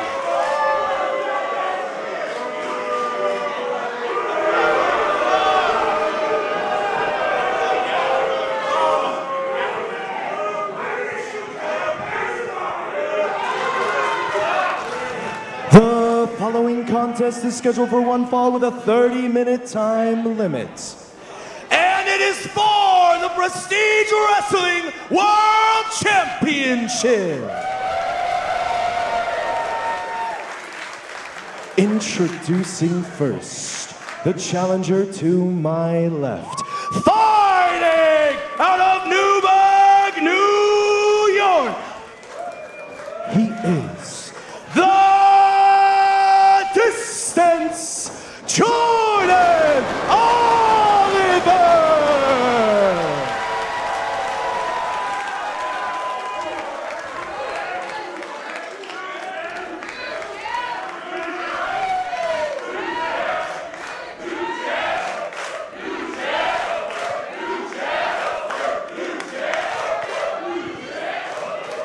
And his opponent. To my right, accompanied by Jordan Cruz, fighting out of Atlanta, Georgia, he is the World Prestige Wrestling Champion, Alan Angels! Well, Farmer, what he lacks in hair, as the audience is more than happy to remind him, he makes up for in hardware. You know, you talk about the implosion of the noise. I don't call it an implosion. I liken it to the Heartbreakers becoming Tom Petty. I liken it to Bon Jovi. You know, he's the name that carries the thing anyways. Well, you say that, Jack Farmer, but tonight that's put to the test. He's back at Conquer the World, Prestige Wrestling and West Coast Pro just a few weeks ago in Portland, Oregon. Alan Angels and Jordan Cruz couldn't get the job done. Sinner and Saint were victorious, and moreover, Judas Icarus pinned Alan Angels for the first time in over a calendar year. That's the reason we have a steel cage match signed for July 13th, Combat Clash 2025. The question is whether or not it'll be for the Prestige Wrestling World Championship. Jordan Oliver wants to ensure it is not. Well, Judas Icarus, you know, if I'm him watching this from the back, I want to make sure that I do everything I can to ensure Alan Angels walks out of here with that championship. Judas Icarus has his hands full. Later on tonight, he and Travis Williams will challenge Cowboy Way for the West Coast Pro Tag Team titles. You can see Jordan Oliver already getting a little ticked off at the chicanery of one Alan Angels, the disrespect. Well, Alan Angels has his work cut out for him. Jordan Oliver is red hot, as fast as they get, also has the height and leverage advantage. So Alan Angels is going to have to work to find a way to ground and pound this young superstar. Jordan Oliver cover here. Also recently returned cover from a year away, a year out of action due to an ACL injury.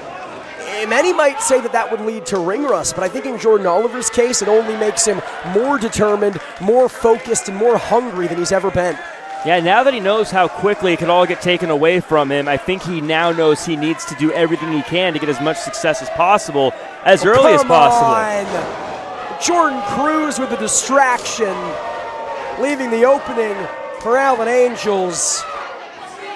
This is what I don't understand. Alan Angels claims to be the best thing since sliced bread.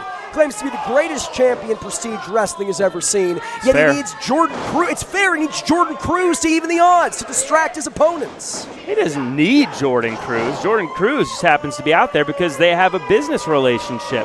I think anytime you have a business relationship with someone, you want to be out there to protect your investment. Jordan Oliver means business here, but cut off at the pass with a chop from the champion.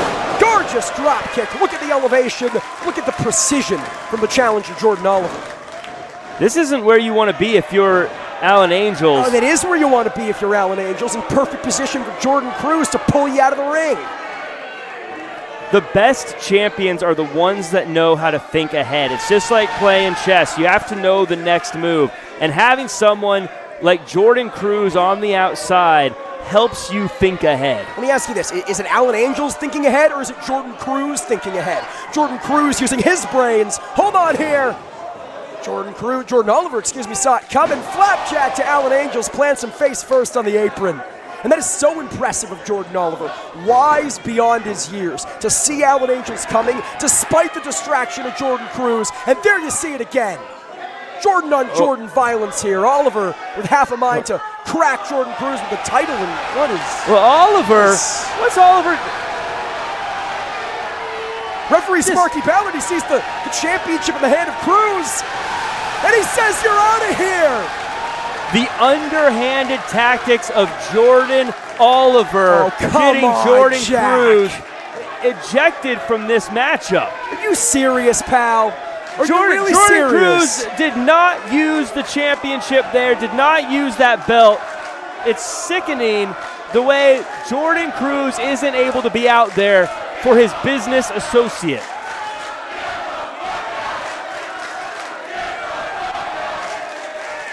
And the people of the Vermont should be ashamed of the language they're using right now. I couldn't agree more with the people of the Vermont here. The match continues. You say that's underhanded. Of the tactics of Alan Angels and Jordan Cruz, Jordan pulling Alan out of the ring, pulling Oliver out of the ring. Tope Suicida sending himself outside the ring, careening into Oliver here. See, look how much farther out of the ring Alan Angels can go when Jordan Cruz isn't out there. What's your point? I think Alan Angels knows how to take advantage of a situation, and we just saw it there. I'll give the world champion that. He is very, very capable of turning lemons into lemonade. You give him a bad situation, he'll find his way to weasel out of it. Opportunistic and relentless. We've seen that with successful defenses against the likes of Evil Uno, Drexel, Mike Santana, Cody Chun, Timothy Thatcher, and Calvin Tankman in his 383 collective days as champion, two-time Prestige Wrestling champion cover, a distinction he shares only with the man he defeated for that Prestige Wrestling World Champion, one half of the Motor City Machine Guns and Alex Shelley.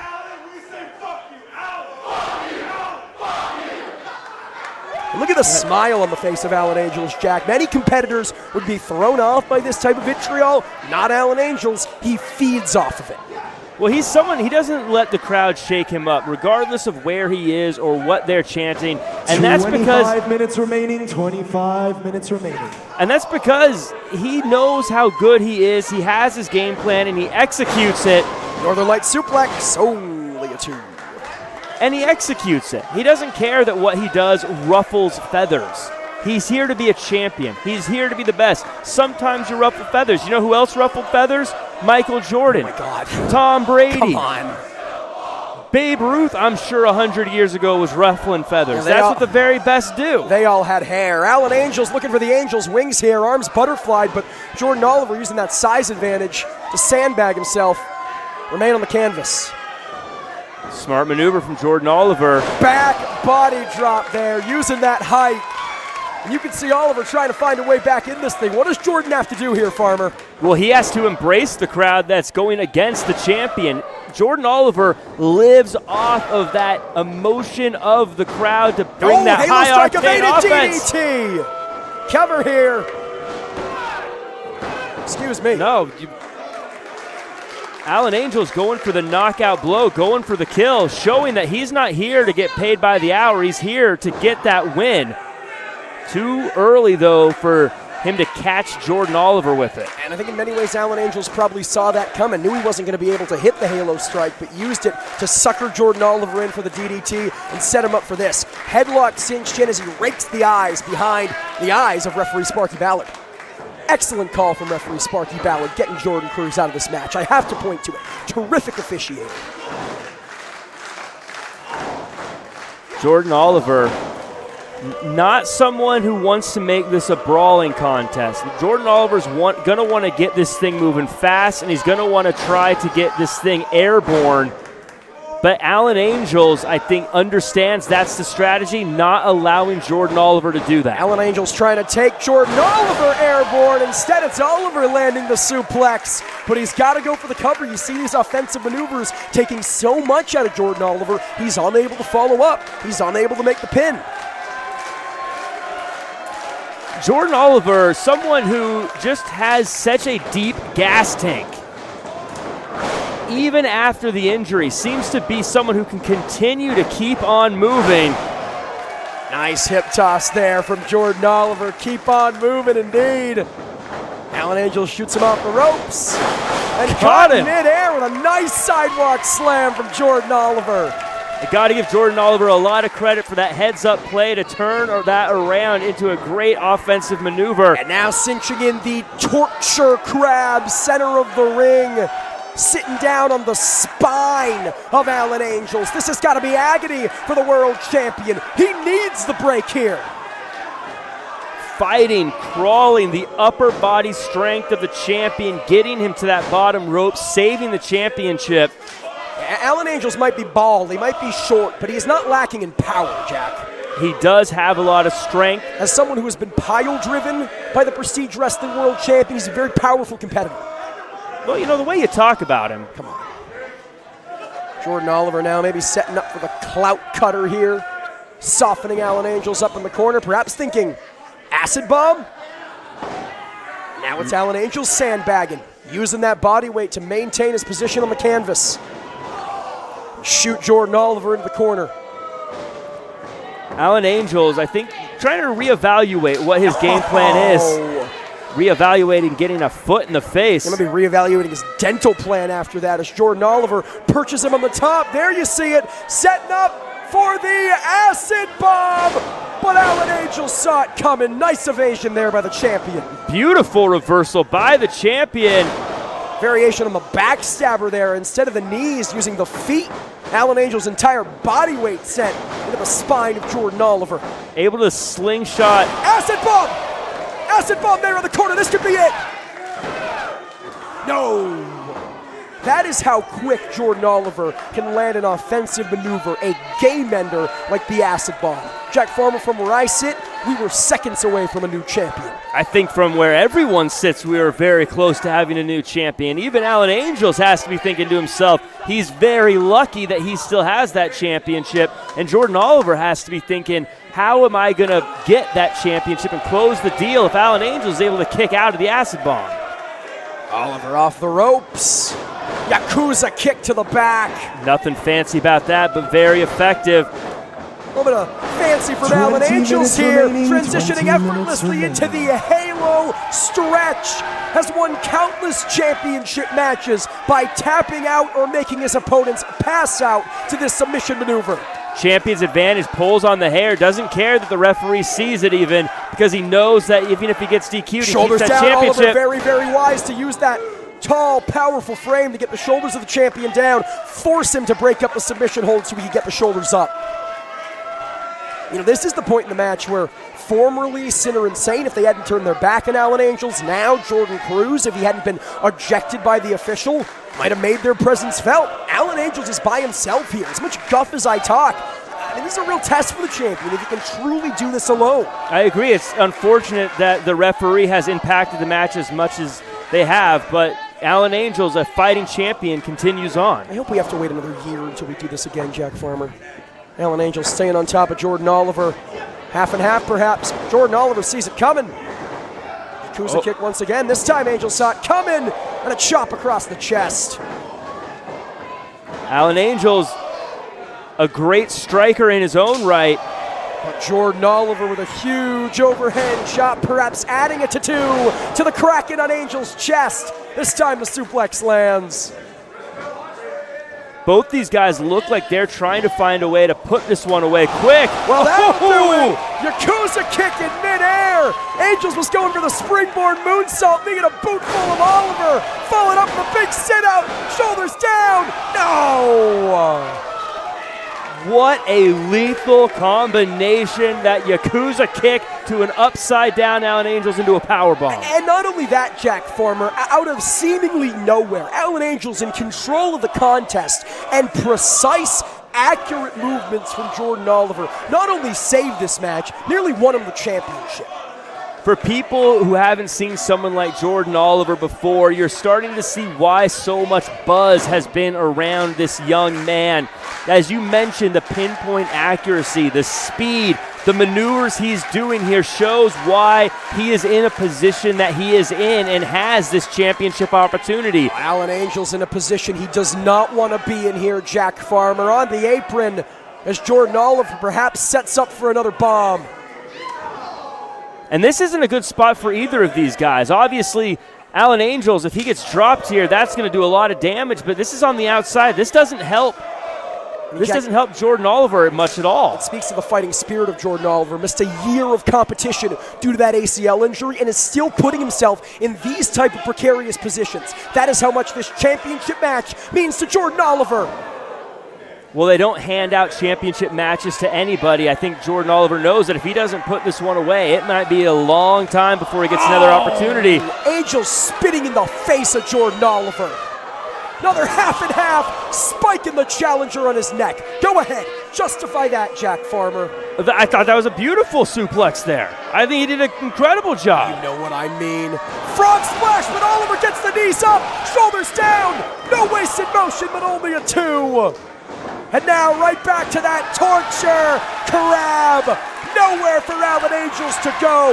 No Jordan Cruz to pull him out of the ring. And we are much farther into the match than we were before. The damage of this maneuver is multiplied. Shoulders down, shoulders down. Oh, I thought for a moment there that steel cage match on July 13th was about to be non-title. Halo strike. But Jordan Oliver not out. It's a game ender for Alan Angels, and still Jordan Oliver stirring, but he won't be after this. We know it's coming, Jack Farmer. Looking to seal the deal and retain that championship. Angels Wings. A valiant effort from Jordan Oliver. The winner of this match and still Prestige Wrestling World Champion, Alan Angels. Jordan Oliver proved to be as advertised, but Alan Angels is the champion for a reason. No matter how many times things didn't go his way, whether it be Jordan Cruz being ejected from the match, whether it be what Jordan Oliver was able to provide here as far as offense, still able to retain the championship. Even I have to give the devil his due.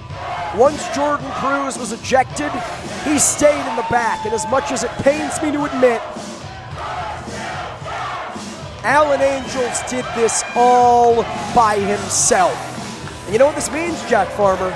I do. July 13th, Combat Clash 25 from the Viking Pavilion in Portland, Oregon. Judas Icarus challenges Alan Angels for the Prestige Wrestling World Championship in a steel cage. If tickets are still available, I think people need to go out and get those right now. That clearly will be a sellout. Cage match between Judas Icarus, Alan Angels, Prestige Championship on the line. It doesn't get much bigger than that. Again, the whole point of a steel cage is to keep everyone out. No bodyguards, no heavies, no insurance policies, but as Alan Angels just proved. No Travis Williams. No Travis Williams for that matter. And as Alan Angels just proved, he can get the job done without Jordan Cruz. It pains me to admit, but he might not need the help. Mano-y-mano, fair and square. There might be a world where the darkest timeline continues come July 13th. He is every bit as good as he says he is, Alan Angels.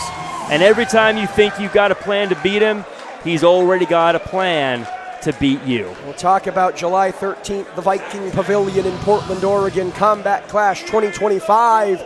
We will see that steel cage match for the World Championship. We will see Elena Black and B. Priestley head-to-head with The Inspiration. We will see AEW Women's World Champion Timeless Toni Storm. We will see the complete Matt Cardona. We will see Mustafa Ali. And we will see the man set to go head-to-head with Trevor Lee in his Prestige debut. It's not the first time they've done battle. It's not even the first time they've done battle here in Los Angeles. But so much has changed over the course of the past decade.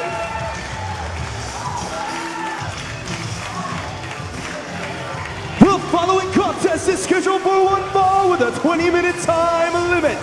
Introducing first, making his way around the ring from Burlington, NC, this is Trevor Lee.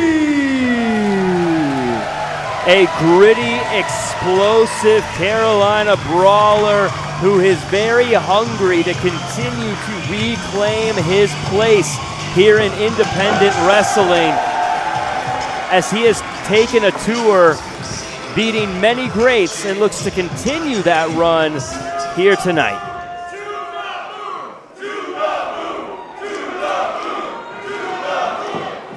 Talking about reclaiming your place in independent wrestling. This man is trying to do the very same. We've seen him in DPW. We've seen him in West Coast Pro later this summer. He's here in Prestige for the very first time. Welcome back to independent wrestling, Cedric Alexander.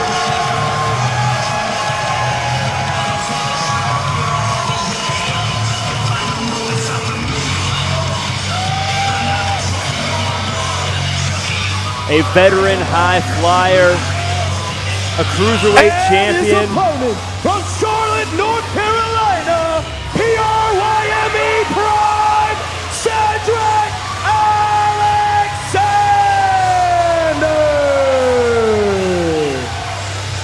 Reigniting an old rivalry in a pride-fueled, high-speed classic waiting to happen. Cedric Alexander, someone who knows a bit about the business of hurting people. No kidding. Could syndicate it, one might say. You know, known for hanging around guys who are kind of like freight trains, trucks, and monster trucks and muscle cars. You know a little something about monster trucks. He was always the Ferrari of the group, though, and we're going to see, I think, a very fast-moving, high-paced matchup. When you talk about the cruiserweight acumen of Cedric Alexander, in many ways they decided junior heavyweight, but no lack of strength, no lack of muscle for this young man. No, he's a cruiserweight, but he fills out every inch of that frame.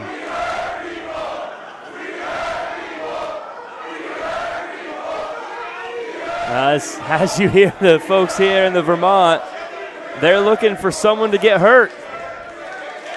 And a show of respect between these men. They know each other so well. An instant classic alongside eventual winner. Andrew Everett at Mystery Vortex 2. Lee defeating Cedric Alexander in round 1 of Battle of Los Angeles 2014, and then defeating him once again in a match that went nearly an hour a couple years later in his native North Carolina. So these two very, very familiar with one another, but the story historically, Jack, has been Cedric Alexander, always the bridesmaid, never the bride, never able to quite get one up on Trevor Lee.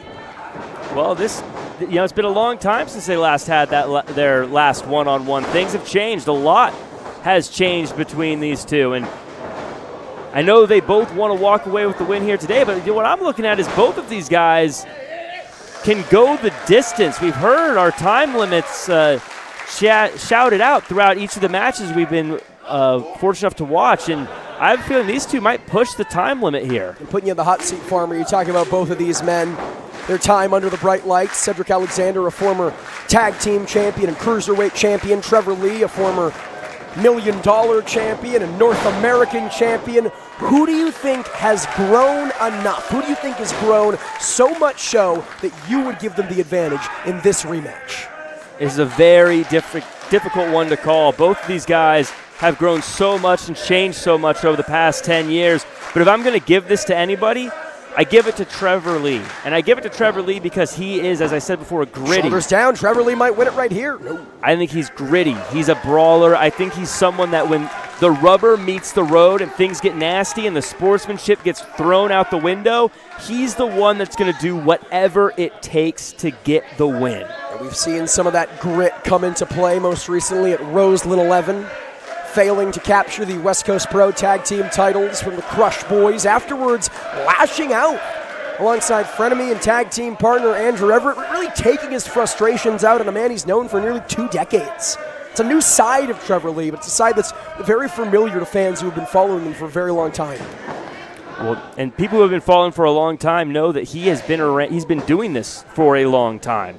You know, of course, he had a run on network television.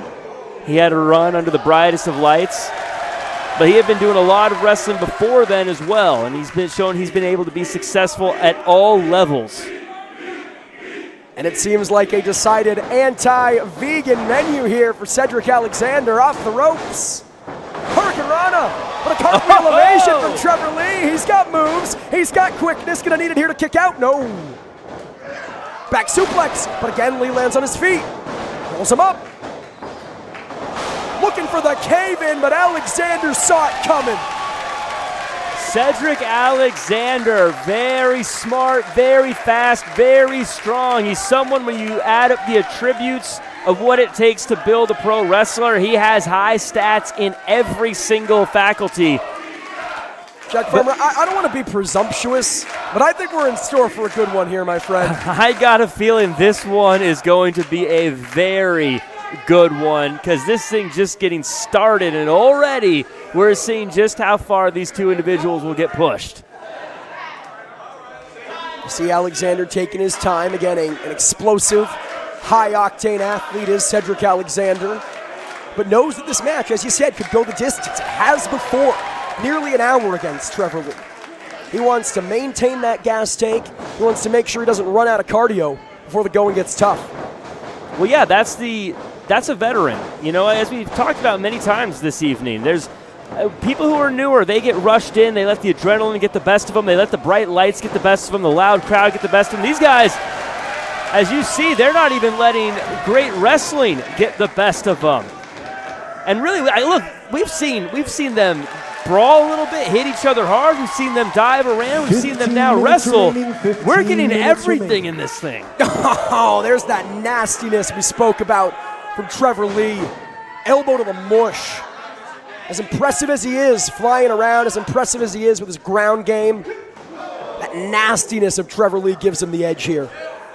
Well, and that's why I said I think that he has the advantage in the end, because at the end of the day, it's going to get nasty. It's going to get ugly. And I think when it gets ugly, that's where Trevor Lee really shines. Likewise, one could argue that Cedric Alexander is fresher to the independent scene. We've seen Andrew Everett, West Coast Pro, DPW, and Prestige. For Cedric Alexander, he's only one appearance deep for us, a victory over Andrew Everett, that third piece of their classic three-way from Mystery Vortex 2 at DPW's Limit Break. He has much more to prove here, a much less-known commodity here in 2025. Well, it certainly wouldn't be the start he wants if he walked away with an L tonight. But sometimes you don't have a choice. Educated feet put to good use, kips up into the cover. You were saying, Jack Farmer? I rescind my comments. Yeah, for a guy like Cedric Alexander, I was talking to him earlier, and I said, do you feel like you have to prove yourself yet again, or do you feel like you're picking up where you left off? Hold that thought. Trevor Lee on the outside. Cedric Alexander's got him in his sights. It's a bird, it's a plane. No, Trevor Lee saw it coming. Cedric Alexander, though, remains on the apron, kick to the mush. You know, being able to dive is one thing. Being able to stop on a dime and not dive is actually much more impressive from Cedric Alexander. Trevor Lee's got more than dimes. He's going straight to the moon. That was $1 million piece of defense there. Thinking PK perhaps, and he hits it. And there's that gritty, brawling nature of Trevor Lee that gets him back in control.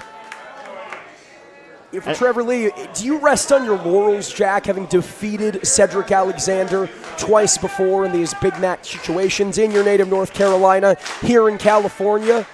Or do you have to re-strategize? Do you go into the match with the same strategy you did a decade ago? Look, this isn't some small bingo hall. This is Prestige. This is West Coast Pro. This is DPW. You can't rest on your laurels here. Your name means nothing here. You got to prove it in the ring. It doesn't matter where you've been or who you are. When you're on a stage like this, you've got to bring everything you have. So what have you done for me lately kind of business as Trevor Lee lands a flurry of European uppercuts here. Cover. Cedric Alexander very, very wisely realizes where he was, gets the hand on the bottom rope, and you can see some frustration starting to creep in for Trevor Lee. Maybe saying, I should have known better. I should have thought better of that. Very close to the ropes, but smart by Cedric Alexander. Didn't use any energy kicking out, didn't have to worry about getting the weight off of him, just grabbed the rope. Likewise, Cedric Alexander signed for competition July 13th in Portland, Oregon at Combat Clash 2025. Wants momentum here in Prestige. But it's Trevor Lee using Alexander's own momentum against him. Drop kick into the cover, but only a 2. We don't talk enough about Trevor Lee's vertical and how high he can get up there when he jumps, whether it be for those drop kicks or for that cave-in that he can hit truly out of nowhere. But Trevor Lee, not necessarily the tallest individual, but you wouldn't know it the way he flies through the air. He's up there with Andre the Giant when he lands that drop kick. Yeah, he can hit that from anywhere. And this is a very dangerous situation for Cedric Alexander. I know it's not the most exciting maneuver, but this is the kind of thing that chokes you out. It makes it hard to breathe. It's going to slow Cedric Alexander down. We talked about the cave-in. Trevor Lee's going to be looking for it, and if Cedric Alexander can't move fast enough, Trevor Lee's going to hit that cave-in whenever he wants it. Jawbreaker there from Trevor Lee. I want to point to that very, very wisely. Realized that Alexander was starting to escape the headlock. Decided, I'm not going to give you the opportunity. I'm going to break it for you with an offensive maneuver. And that's, again, another veteran move, to not hold on to something too long, but to move on and move to the next thing instead of waiting for the other person to potentially escape and potentially counter. Cover. Kick out. We saw Alexander showboating after the opening bell, showing the size he garnered in his time on national television. And it's a very different Cedric Alexander, right? I heard Trevor Lee speaking to it earlier on in the backstage area. He said, the version of Cedric Alexander that I fought the last time was lean. It was before the Cruiserweight Classic. He was the smallest and skinniest he's ever been, and now raking the eyes, perhaps to neutralize that size. 10 minutes remaining, 10 minutes remaining. Jack Farmer, it doesn't matter how big you are. You get your eyes raked by a nasty Trevor Lee, you're going down. No defense for your eyeballs. And that's what I was talking about from Trevor Lee. That's the difference maker. Backslide. No. Small package. Quick cover. Cedric Alexander is getting desperate here, Farmer. You'll notice, I wonder if Cedric Alexander keeping the bodies close, I wonder if he's doing that because of the damage to the eye. As soon as things got separated, Trevor Lee able to get back in control. Basement shot, leg hooked. No. I wonder if there was some serious damage done to the eye. You notice the farther apart the two get, the better Trevor Lee seems to do. When they're close together, body-on-body contact, when Cedric Alexander knows where Trevor Lee is, he's able to control it. But whenever he gets away, whenever Trevor Lee gets distance, Cedric Alexander not able to stay in control. I mean, Jack, it's not just a painful maneuver in the moment when the eyes are raked. It has lasting impact. Your depth perception is thrown off, perhaps for the remainder of the match. Yeah, very damaging maneuver. That's why it's illegal. That's why you're not allowed to do it. Trevor Lee, though, he wants to win this one. Trevor Lee right back to that chin lock here, grinding Cedric Alexander down to the canvas. The strength of Cedric Alexander, though, no matter what Trevor Lee seems to try to do to hold him down, powers his way back up. We talked about the Cruiserweight Classic, but it is absolutely the power of Cedric Alexander that is the difference maker. In the corner now. Lee there to meet him and talk about a powerful boot. Once again, third time the charm. I'm not sure if that was teeth or spit from the mouth of Trevor Lee. Oh, reverse, double reversal. Cedric Alexander looking to hit a big suplex. Yeah, maybe thinking that Jermaine Jackson is version of the snap German. Trevor Lee sees it coming. These two know each other so well, Farmer. Jermaine Jackson. And another. ABC as easy as 1, 2, 3, Jack Farmer. We might get a whole Jackson 5. Do-re mi, baby, you and me, says Cedric Alexander. I believe that was 4. I could be wrong. Maybe 3. I lost track. So somewhere along the way. Whatever it was, however many it was, clearly having an effect on Trevor Lee. Looking for recourse on the apron, but he's not going to find it. Trevor Lee dropped by Alexander. Big Uranagi sent back first on the apron. Silky smooth from Cedric Alexander. Michinoku driver. Not enough. But Farmer, I want to point to it. The closest cover of the matchup thus far by a country mile. That was the big swing from Cedric Alexander. That was the big move. What's next? What does he have planned next? What's his follow-up? Removing the knee pads here, perhaps looking for some reprieve on those knees. Maybe setting up, getting ready for that lumbar check. Excellent point. You hit that lumbar check, you got to hoist Trevor Lee up. You got to get him over your shoulders. You got to get him down onto the knees. And it looks like that might be where he's going for. Trevor Lee dropping down to one knee. Yeah, Trevor Lee saying, not today. I've been to the dance before. I see it coming. Ripcord elbow. Nothing fancy about that. There's that gritty brawler. Slap to the face, even less fancy from Cedric Alexander. Ducking the shot. Thinking neuralizer, but Trevor Lee caught him mid-handspring and a shining wizard. This could be it.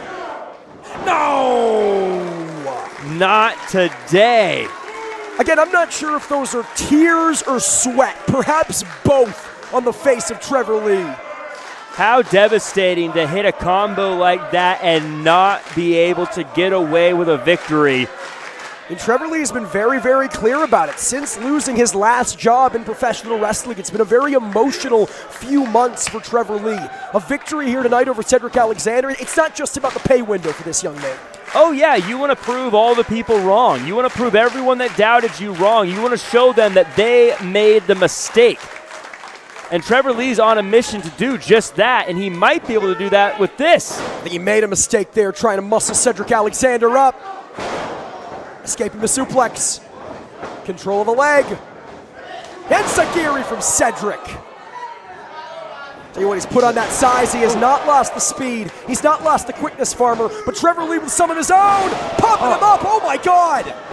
Just that momentum there just flipped him straight forward. 5 like minutes a video remaining, game 5 character is minutes Cedric remaining. Alexander, simply inhuman. Trevor Lee with the collision course, but he can't capitalize.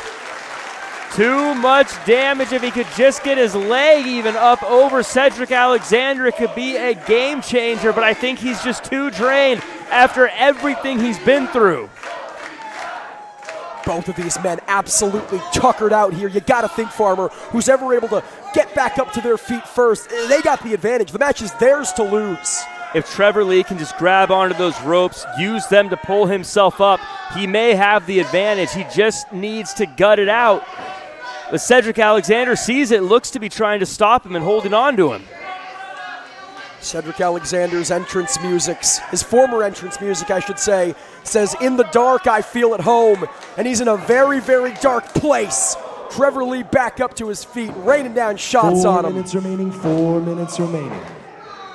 Look at the beads of sweat flying from the bodies of these men. Slaps back and forth. These two brawling it out. When all else fails, start throwing elbows. That shows you exactly how deep these waters are. Two explosive, agile high flyers trading shots. Up to the top. Oh, maybe thinking top rope cave in, but Alexander cut him off the pass with that super kick. And now Cedric sent outside the ring. No, he's not. Gets out of the ring of his own accord, but I think Trevor Lee's looking for another penalty kick. This time Alexander saw it coming. Oh! Folding Trevor Lee like a Weird Al Yankovic accordion. Thinking lumbar check, but Trevor Lee reverses shoulders down. My heart's pounding a mile a minute, Farmer. 3 minutes remaining, 3 minutes remaining. Super kick, spin kick. Poison Rana. What else do they have in their tool belt? We're gonna go straight to the moon, but a lumbar check. Lumbar check from Alexander. He did it. Your winner, Cedric Alexander. They don't make them like they used to, Jack Farmer. They certainly do not, but fortunately we still have some of the ones they made. Cedric Alexander defying the absolute effort of Trevor Lee, who brought everything he could to this matchup. Cedric Alexander, though, the chance of We Hurt people coming from the Vermont, cheering him on, found a way to put away Trevor Lee and exercise that old demon here tonight. Over a decade removed from their last clash in Southern California, from the American Legion in Reseda, from Hollywood in LA. We talked about Nicole Matthews earlier on tonight. Trevor Lee and Cedric Alexander aging like fine wine.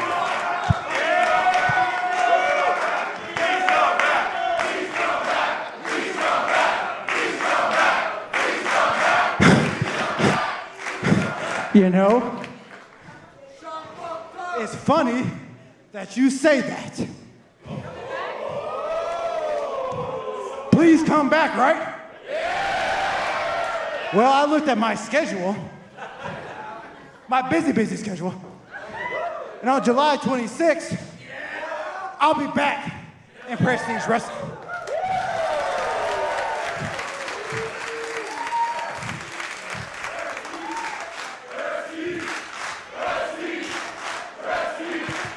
Oh, sorry, excuse me. Or was that West Coast? It's all of them. It's all of them. No. It's West Coast because there's a certain champion I have my eye on. Yeah. I've been feeling real good lately here on the Indies. And I think it's time to capture some gold. So Kevin Blackwood, Let's have a conversation.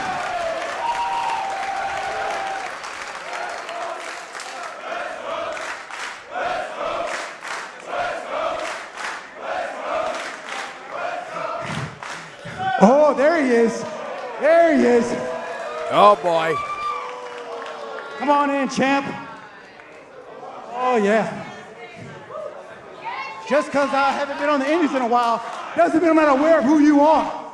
And the dangerous man you can be. But let's understand one thing right now. You've never been in the ring with me, and I promise I will wear that ass out.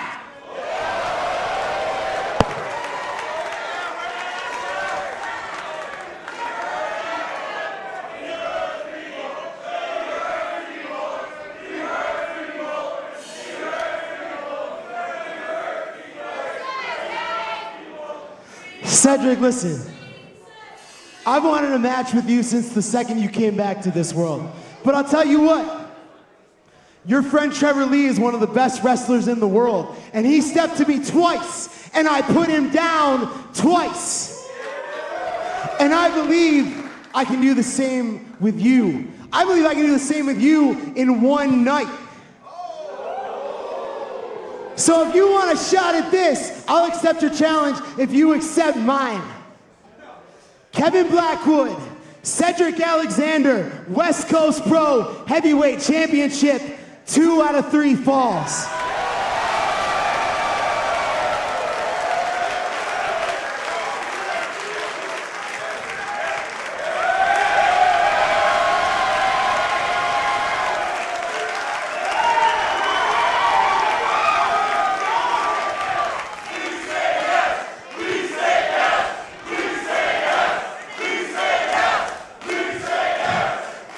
I think that's an obvious yes. But if you want to lose that title with 2 straight pins in one night, you're a funeral kid. It's official! July 26th at the United Irish Cultural Center in San Francisco, California. West Coast Pro, Prestige, and DPW proudly present Cruel Summer as Cedric Alexander challenges Kevin Blackwood for the West Coast Pro World Heavyweight Championship. 2 out of 3 falls. West Coast Pro, DPW, Prestige. Do you guys ever take a breather? It seems like constantly every show that happens between these 3 companies is just something that you can't miss. Talking about can't miss events one more time, July 13th in Los Angeles, California. Prestige Wrestling presents Combat Clash 25. Matt Cardona, Timeless Tony Storm, Mustafa Ali, Cedric Alexander, The Inspiration versus Elena Black and B. Priestley. And our big-time main event, Alan Angels defending the Prestige Wrestling World Championship against Judas Icarus. Los Angeles, it is time for your main event!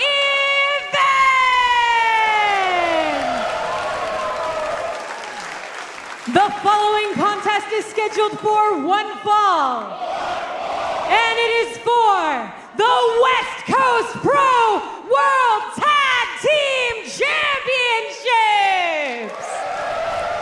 It has a time limit of 30 minutes, and your official for this contest is Ref Gill.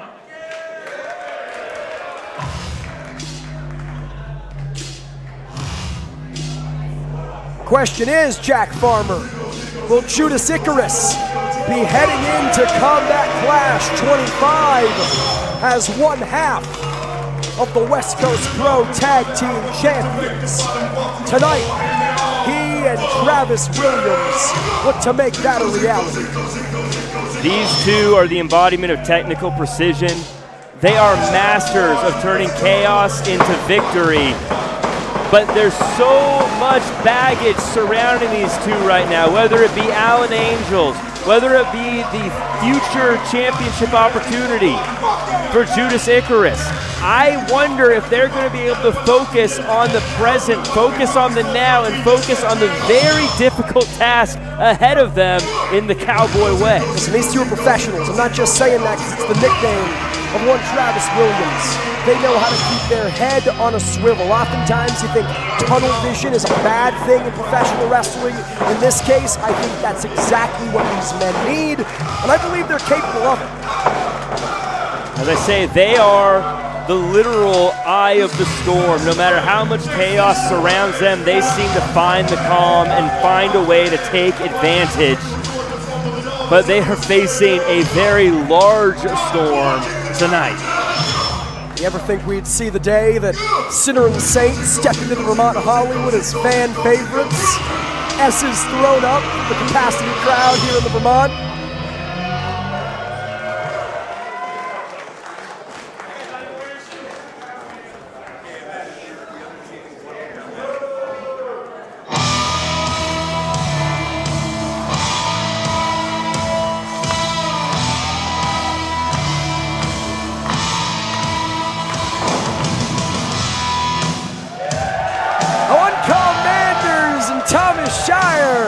Only know how to do it one way, Jack Farmer, and that's the Cowboy way. These two are some roughneck cowboys who love to hit lariats and power slams like a runaway stagecoach, and they're looking at taking that stagecoach all the way to the gravy train and the pay window by retaining these championships in a big way. Couple of corn-fed, ham-hog rednecks looking to defend the pride of their ranch. Thomas Shire and one called Manders capturing those West Coast Pro Tag Team titles from the Crush Boys in Vegas. Only one defense under their belt. They don't want to be flashes in the pan. Let's throw it to Katie Scarlett for the official main event introductions. Introducing first, to my right, the challengers. Representing the Lionsgate Dojo from Vancouver, British Columbia, weighing in at a combined 372 pounds, they are Judas Icarus and Travis Williams, Sinner and Saint!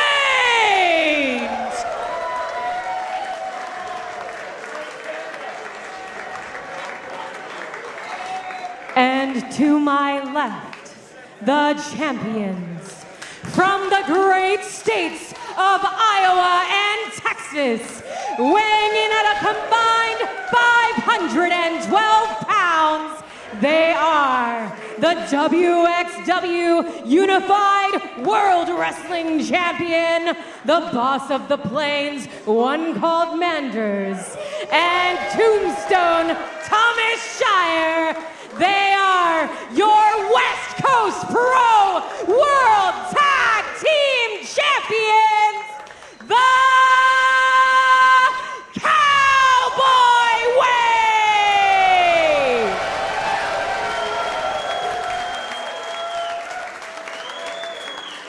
You gotta bear with me here for a moment, Jack Farmer. There's a little something the kids like to say where you match someone's freak. I'm not sure if I've ever seen any two men in professional wrestling match each other's proverbial freak the way that Thomas Shire and the one called Manders have in very short order.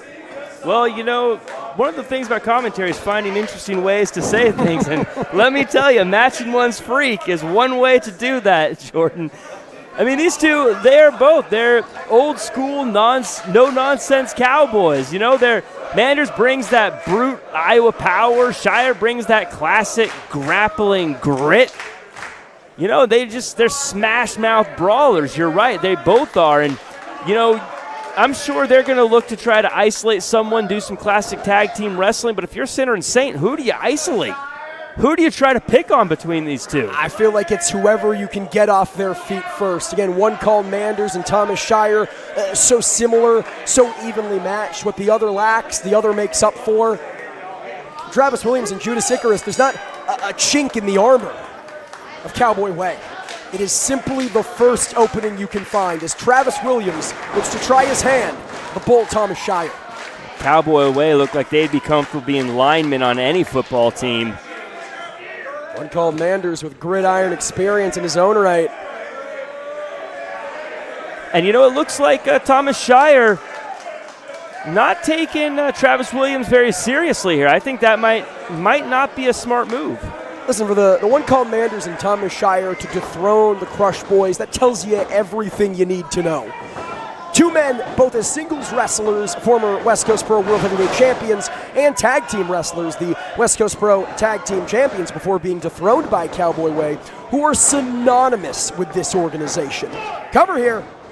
Thomas Shire and one called Manders came in and they cleaned him out like a couple of ham and eggers. If that doesn't instill confidence in you, I don't know what will. Well, I mean, you look at this, think about how talented Travis Williams is on the mat and just the sheer size and girth of a Thomas Shire, able to stay there on the mat with him. Technical prowess of Travis Williams seems to have gotten the better of him, though. Down. It doesn't matter how small you are in comparison to your opponent. If you get a headlock cinched in, you can choke someone out in a matter of seconds. If your positioning's right, the bicep around the neck in a specific area, it's lights out, even for a man as large as Thomas Shire. Well, Cowboy Way, they were consulting with each other a moment ago. I wonder what one called Manders said to Thomas Shire. Thomas Shire, just notice hanging out in the middle of the ring, forcing Travis Williams to try to duck and move, and slowly kind of smothering Travis Williams. Also keeping Travis Williams away from tag team partner Judas Icarus. Right, if Travis Williams feels like he's getting his head below water, could try and tag out to the Born Center, but Thomas Shire doesn't want to give him that luxury. Look at just using his weight. Thomas Shire, nothing fancy about what he's doing. Just leaning on Travis Williams. Everything that Travis Williams is doing either hurts or is taking crazy energy. You see Cowboy Way, and you might think, they're more brawn than brains. But as we're seeing here, shoulders down, Williams looking to steal it perhaps. No, Williams almost had it stolen from him. Thomas Shire and one called Manders are smart wrestlers. They know how to play the chess game. Oh, they absolutely are. They love to brawl. They love to throw you around, but they're not stupid. They've been in this ring many times before. They know what they're doing in there. And now it's Sinner and Saint conversing, trying to figure out what's next. Yeah, a little bit of strategy there from Icarus. Getting into it with one called Manders here. Two hot heads in their own right, it's fair to say, is Judas Icarus and the one called Manders. Absolutely. You know, I wonder if there's a little bit of a who's going to make the first tag between these two. Sort of a game of chicken, as it were. Yeah, absolutely. Travis Williams and Judas Icarus with newfound life since distancing themselves from Allen Angels, dissolving the noise back at Roseland 11, defeating the Lycos Gym in Vegas mere hours after Cowboy Way captured the tag team titles, and then just a couple weeks ago in Portland, defeating Jordan Cruz and Allen Angels, with Icarus being the first man to pin the champion in over a calendar year. Look at this. That's the smarts of a Travis Williams. There's certain... You know, you twist the digits. It doesn't matter how big you are. We've talked about it before, but you bend the neck, you bend the fingers. That's where you take that size advantage and throw it right out the window. Travis Williams on the mat, really about as dangerous as they come. I mean, we talked about it a couple times tonight. Thomas Shire doesn't have that power if his neck is neutralized. Can't grip someone with his fingers if those digits are knocked out of place. And now it's up to Travis Williams to stick and move, duck the shots, neutralize the arm, but I think it only pissed off the big man, Shire Farmer. He's that big frying pan chop and just steps on Travis Williams' foot, and he can't get away. Talk about a frying pan. One called Manders looking to eat Sinner and Saint for lunch. And here's Judas Icarus. The hotheads, well, not exactly head-to-head. Judas Icarus couldn't quite meet the one called Manders, but not letting his size sway him, saying, come on, hit me with it, show me what you got. And he showed it. Yeah, I don't know if this is the best strategy from Judas Icarus. I mean, I understand the heart. I understand what he's going for, but you're not going to come out ahead on this one. I mean, you say that, Jack, but these shots from Icarus, they sound just as ferocious as the shots from Manders. He is not going down. Not without a fight. And you're right.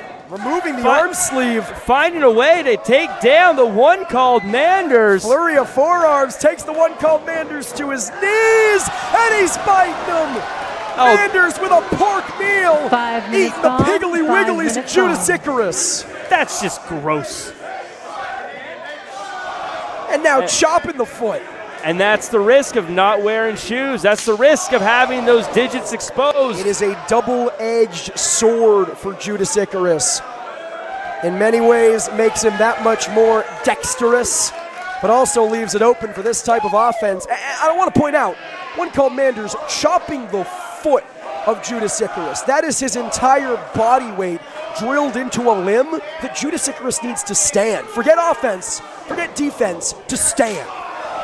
Well, the feet are more important to Judas Icarus than a lot of people. That's why he doesn't wear the shoes. He wants the grip. He wants to be able to use his feet and use the grip and use what that provides. That's why he keeps them exposed. Right now using his hands here. And all it takes is one shot from the one called Manders to take the Born Sinner down.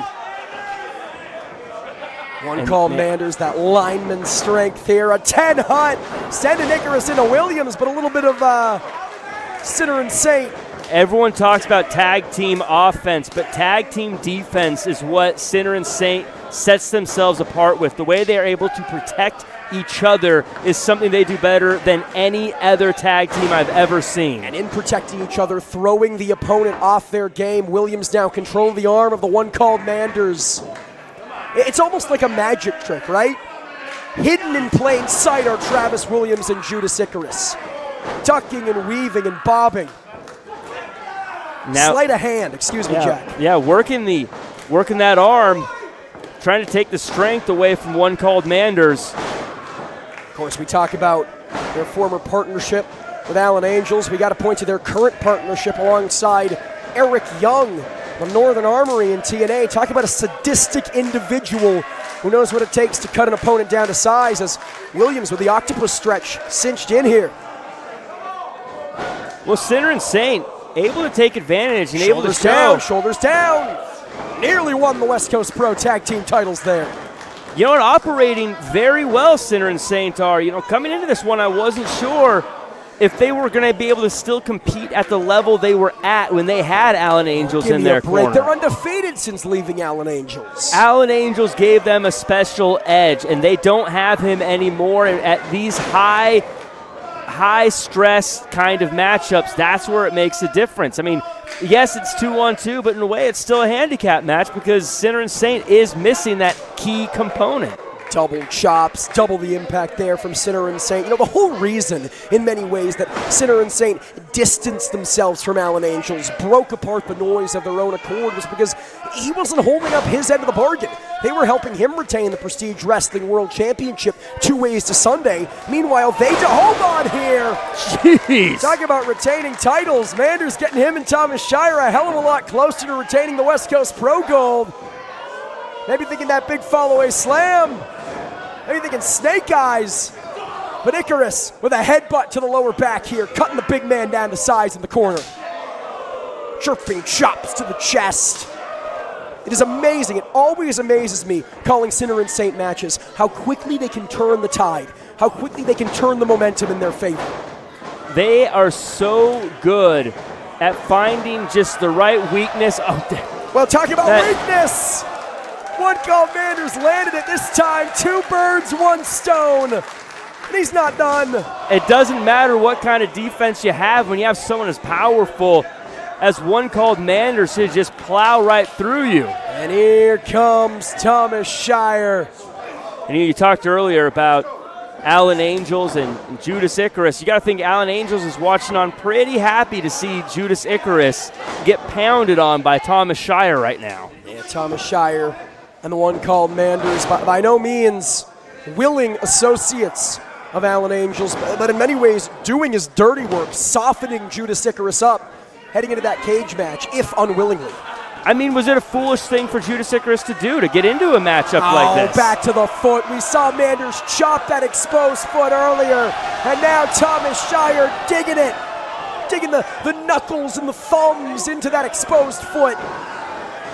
And how much damage can that foot take? Again, if you're... Judas Icarus able to reach that bottom rope as he did. One called Manders with a cheap shot. And as I was saying, Allen Angels has to be watching on, loving seeing this done to Judas Icarus. Again, someone who relies on those feet so much, having so much damage done to them by Cowboy way. Now talk about doing damage. Draping Judas Icarus between those ropes. Even the impact for Judas Icarus, not just the shot itself, as Thomas Shire looks to ride him like a bull here, mocking Sinner and Saint. Little rodeo. Forget the actual shot itself. The way Icarus lands, folded up in those ropes, right on his back. Double whammy there for Cowboy Way as one called Manders, legal once again, chasing Travis Williams off the corner. I mean, the damage that you could do to someone's inner leg, the knee there, can put someone on the shelf for a long time with a chop like that. And there's the cheap shot from one called Manders. I gotta say, Cover, known Manders for a very, very long time. I have never known him to fight quite this dirty. Perhaps speaks to how seriously he and Shire take Sinner and Saint as challengers. Well, they should take him very seriously. Sinner and Saint are one of the best tag teams going. Longest reigning Prestige Wrestling Tag Team champions in company history. But their hopes of winning West Coast Pro Gold might be fading. I mean, I've not seen them ever go to a company and not be successful in tag team wrestling. Somehow, some way, Icarus back up to his feet, fighting off Manders, if only for the moment. Cheap shot, Shire now. Trying to get that tag to Williams, but one called Manders will just not let it happen. If you don't take out both of them, you're not getting across that ring if you're Judas Icarus. You need to take out both members of Cowboy Way. DDT! It's a good start, Jack. That's one way to do it. But Judas Icarus is very far away from his partner, Travis Williams. Look at the glazed over look in the eyes of the born sinner. He needs a tag, and he needs one right damn now. So does Manders for that reason. Yeah, Manders, he's looking glossy-eyed, as they say. Lights are on, no one's home. Who's going to get the tag first? You got to think whoever gets to their partner first, whoever gets Shire or Williams legal first, the titles are theirs. Williams, if he can get in this one, if he can get this tag. And he does! In comes the professional. Tucking the shots from Manders, several of his own in the midsection. Manders tucks himself, thunderclap, Huracan. Maybe hurt his own arm in the process, and Shire takes advantage. Handspring, professional lariat, nobody home. Professional lariat, Thomas Shire was home. Travis Williams, a man on fire. Going for that brain buster, but Shire just too big. Muscles him up, uses him as a battering ram against his own partner here. Not giving up, continuing to fight Travis Williams. Oh my God. Trying to get out of that thing, but again, just the raw power. Both Manders and Williams sent outside the ring. We're back to Icarus and Shire. And Williams sweeping the leg. This is classic Sinner and Saint, Jack Farmer. This is exactly what Sinner and Saint want. This is the chaos that they thrive in. When everything breaks apart, Sinner and Saint starts to build a game plan. It is that controlled chaos that has served them so well in their time as Prestige Wrestling Tag Team Champions and may very well lead them to West Coast Pro Gold. Now they need to follow through. They need to put the exclamation point on the end. But it looks like the exclamation point may be Judas Icarus. Icarus looking for the dive, caught in midair. And Williams, tope silicina, said Manders, you're going to walk to the other side of the ring? I'll be more than happy to meet you. That change of direction is unparalleled. It is a signature of Sinner and Saint. The way they're able to think on their feet, seemingly be 2 or 3 steps ahead of their opponent at any given time. It is what sets them apart from the pack. It's the reason why Alex Shelley told Ricky Morton they were the best unsigned tag team in the world. And now, one called Manders perched on the top. Judas Icarus climbing there to meet him on the opposite corner. Oh no. But the game plan fell apart. Icarus wise to escape, Enziguri kick to the neck. Did not want to stay on that top rope with one called Manders free.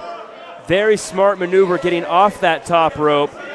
But what does Judas Icarus have planned here? Heading to the top. Icarus now maybe thinking power bomb. And he gets it! Ooh. New West Coast Pro Tag Team Champions! No!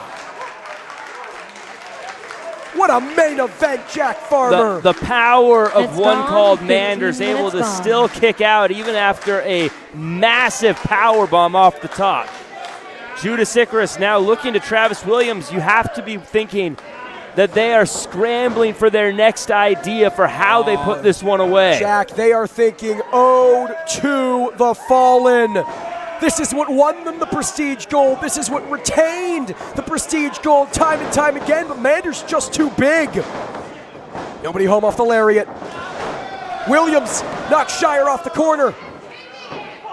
Smart move taking Shire out. Yeah, nothing smart about this. Caught in the ring with one called Manders, and he's looking to lariat both of them. He's looking to take the heads off of Sinner and Saint, and they know they can hardly afford that. Sends Williams into the corner. Icarus with a big knee to the midsection, and a goozle, a double goozle from Manders. Williams saves his partner.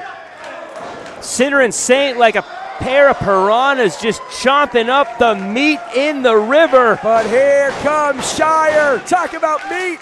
Think pigs might fly. Like a giant condor coming down.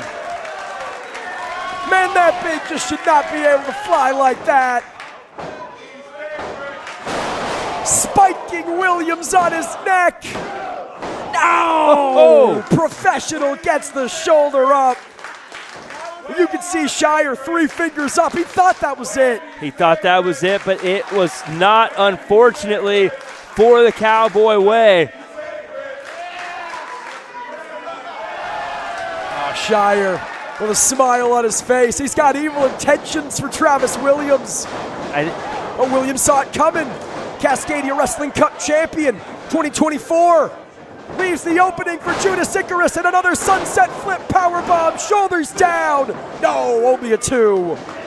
Big boom. Makes the tag. And Manders is back in this thing. The fresh Manders with time to recover on the outside. Drops Icarus. Abdomen first on the ropes. Hooks the leg.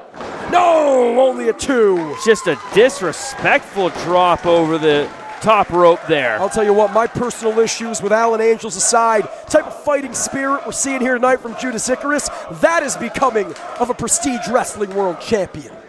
The talent of Judas Icarus and Travis Williams, completely undeniable. It's just a matter of his Cowboy way too big. Huge power bomb. This is it. No! Williams saves the match for Sinner and Saint. Take nothing away from Icarus. There was no way in hell he was kicking out of that one. And the professional just saved Sinner and Saint's championship aspirations. Diving to the rescue. Travis Williams. A desperate Travis Williams. But now Cowboy Way are starting to stir. Now they're going to want to make Travis Williams pay. What do they have here? What are they planning? Both Sinner and Saint stuck with these behemoths. Oh, somehow, some way, every chop harder and louder than the last, Farmer. These bovine just welting Sinner and Saint try to fight back. And they just awoken something in Manders. He's done playing around, following Williams outside the ring. Fighting amongst the people. Thomas Shire batters away, clubbing the back and neck of Icarus. Oh! And Williams sent for a ride. Right here below us, Travis Williams just slammed into the stage. You could feel it here on the ground. But look at Judas Icarus. He will not go down. He will not go quietly into this long night. He says, you want to kill me? You got to kill me. And Travis Williams saying, I won't let you do it. He's got Combat Clash to look forward to. He's got July 13th at the Viking Pavilion. Travis Williams won't let it happen. But Manders might give him no choice. Fighting, trying to save his partner. But the strength of Cowboy Way, maybe too much.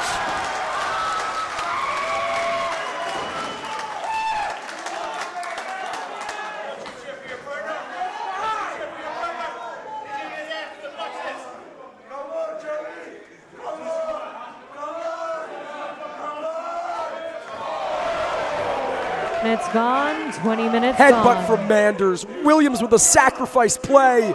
but it might be all for naught, Jack Farmer. Oh, he tried to again. Ever defiant is Travis Williams. He will not go down. He will not let Icarus suffer this lariat from Manders.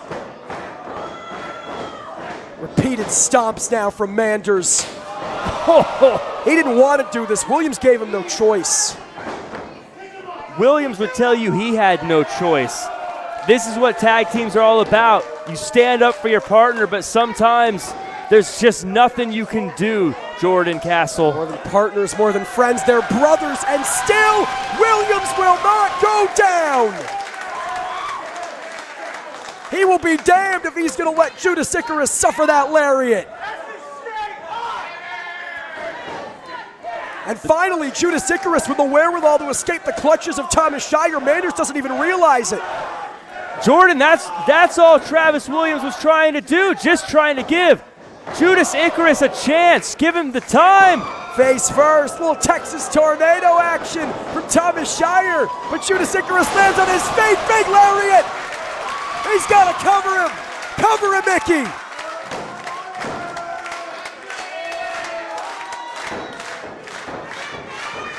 Thomas Shire and the one called Manders are down, Jack Farmer. You know what that means.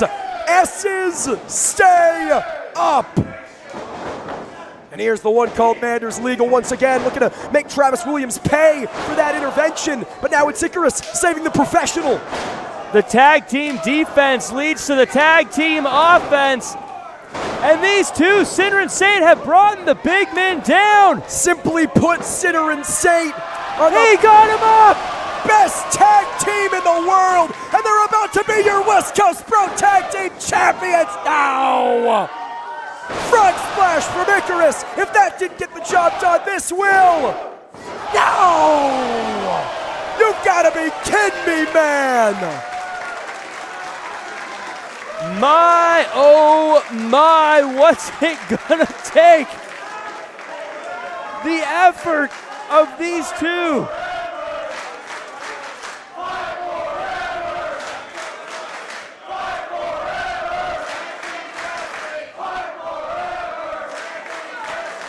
Called a lot of Sinner and Saint championship matches, Jack Farmer. I'm not sure if I've ever seen them this hungry. They will not be denied.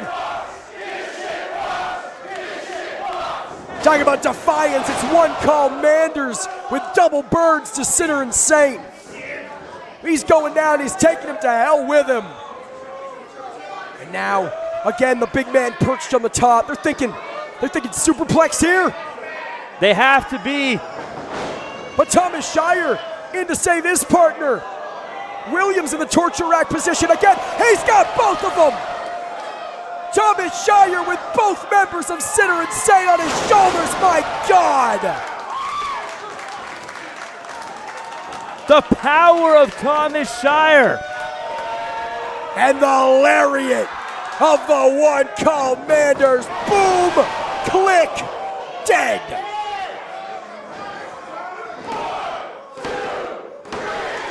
A main event for the ages. Here are your winners, and still the West Coast Pro World Tag Team Champions, the Cowboy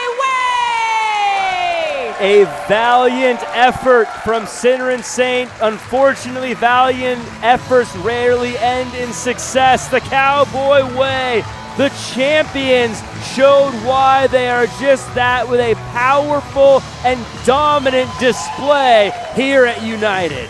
One called Manders solo entrance music likens himself a cowboy from one John Bon Jovi. He said he's wanted dead or alive, and Sinner and Saint came very close to literally killing him and Shire en route to those championship belts. But it's not a steel horse, Jack Farmer. It is straps of gold. What the hell is this? Alan Angels and Jordan Cruz from the back. This is disgusting. After the match we saw, give me a break, man. Disgusting. July 13th, Combat Clash 25. Alan Angels puts that title up for grabs against Judas Icarus in a steel cage. And he's trying to get the jump. Don't tell me Cowboy Way are in on this. No. Well, yeah, that's what this is all about. Hurting Judas Icarus. Softening him. No way. Before their matchup. No way. That's what I'm talking about.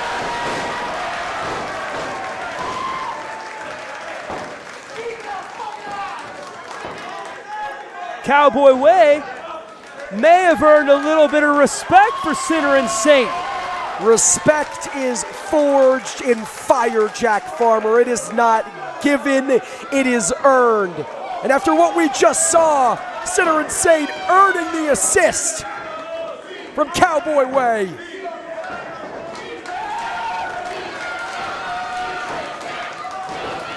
No, going for the ode to the fallen, but again, Jordan Cruz saving his meal ticket. Once again, the business associate pays dividends for Alan Angels just in the nick of time.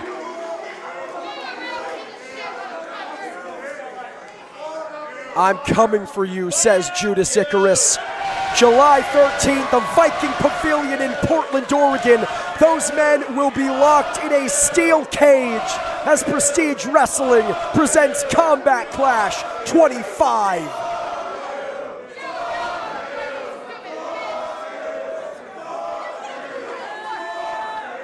He's making noise all right, Jack Farmer. They might have been unsuccessful in capturing the West Coast Pro Tag Team titles, but Judas Icarus has just 1 month to wait until he himself could be strapped up one more time, until he himself could put an end to the darkest timeline. What a night. What an incredible evening. What an incredible event. United has been won for the books. For Jack Farmer, I'm Jordan Castle. This has been Prestige Wrestling, West Coast Pro Wrestling, and DPW's United. We thank you so much for joining us, and we will see you July 13th from the Viking Pavilion in Portland, Oregon.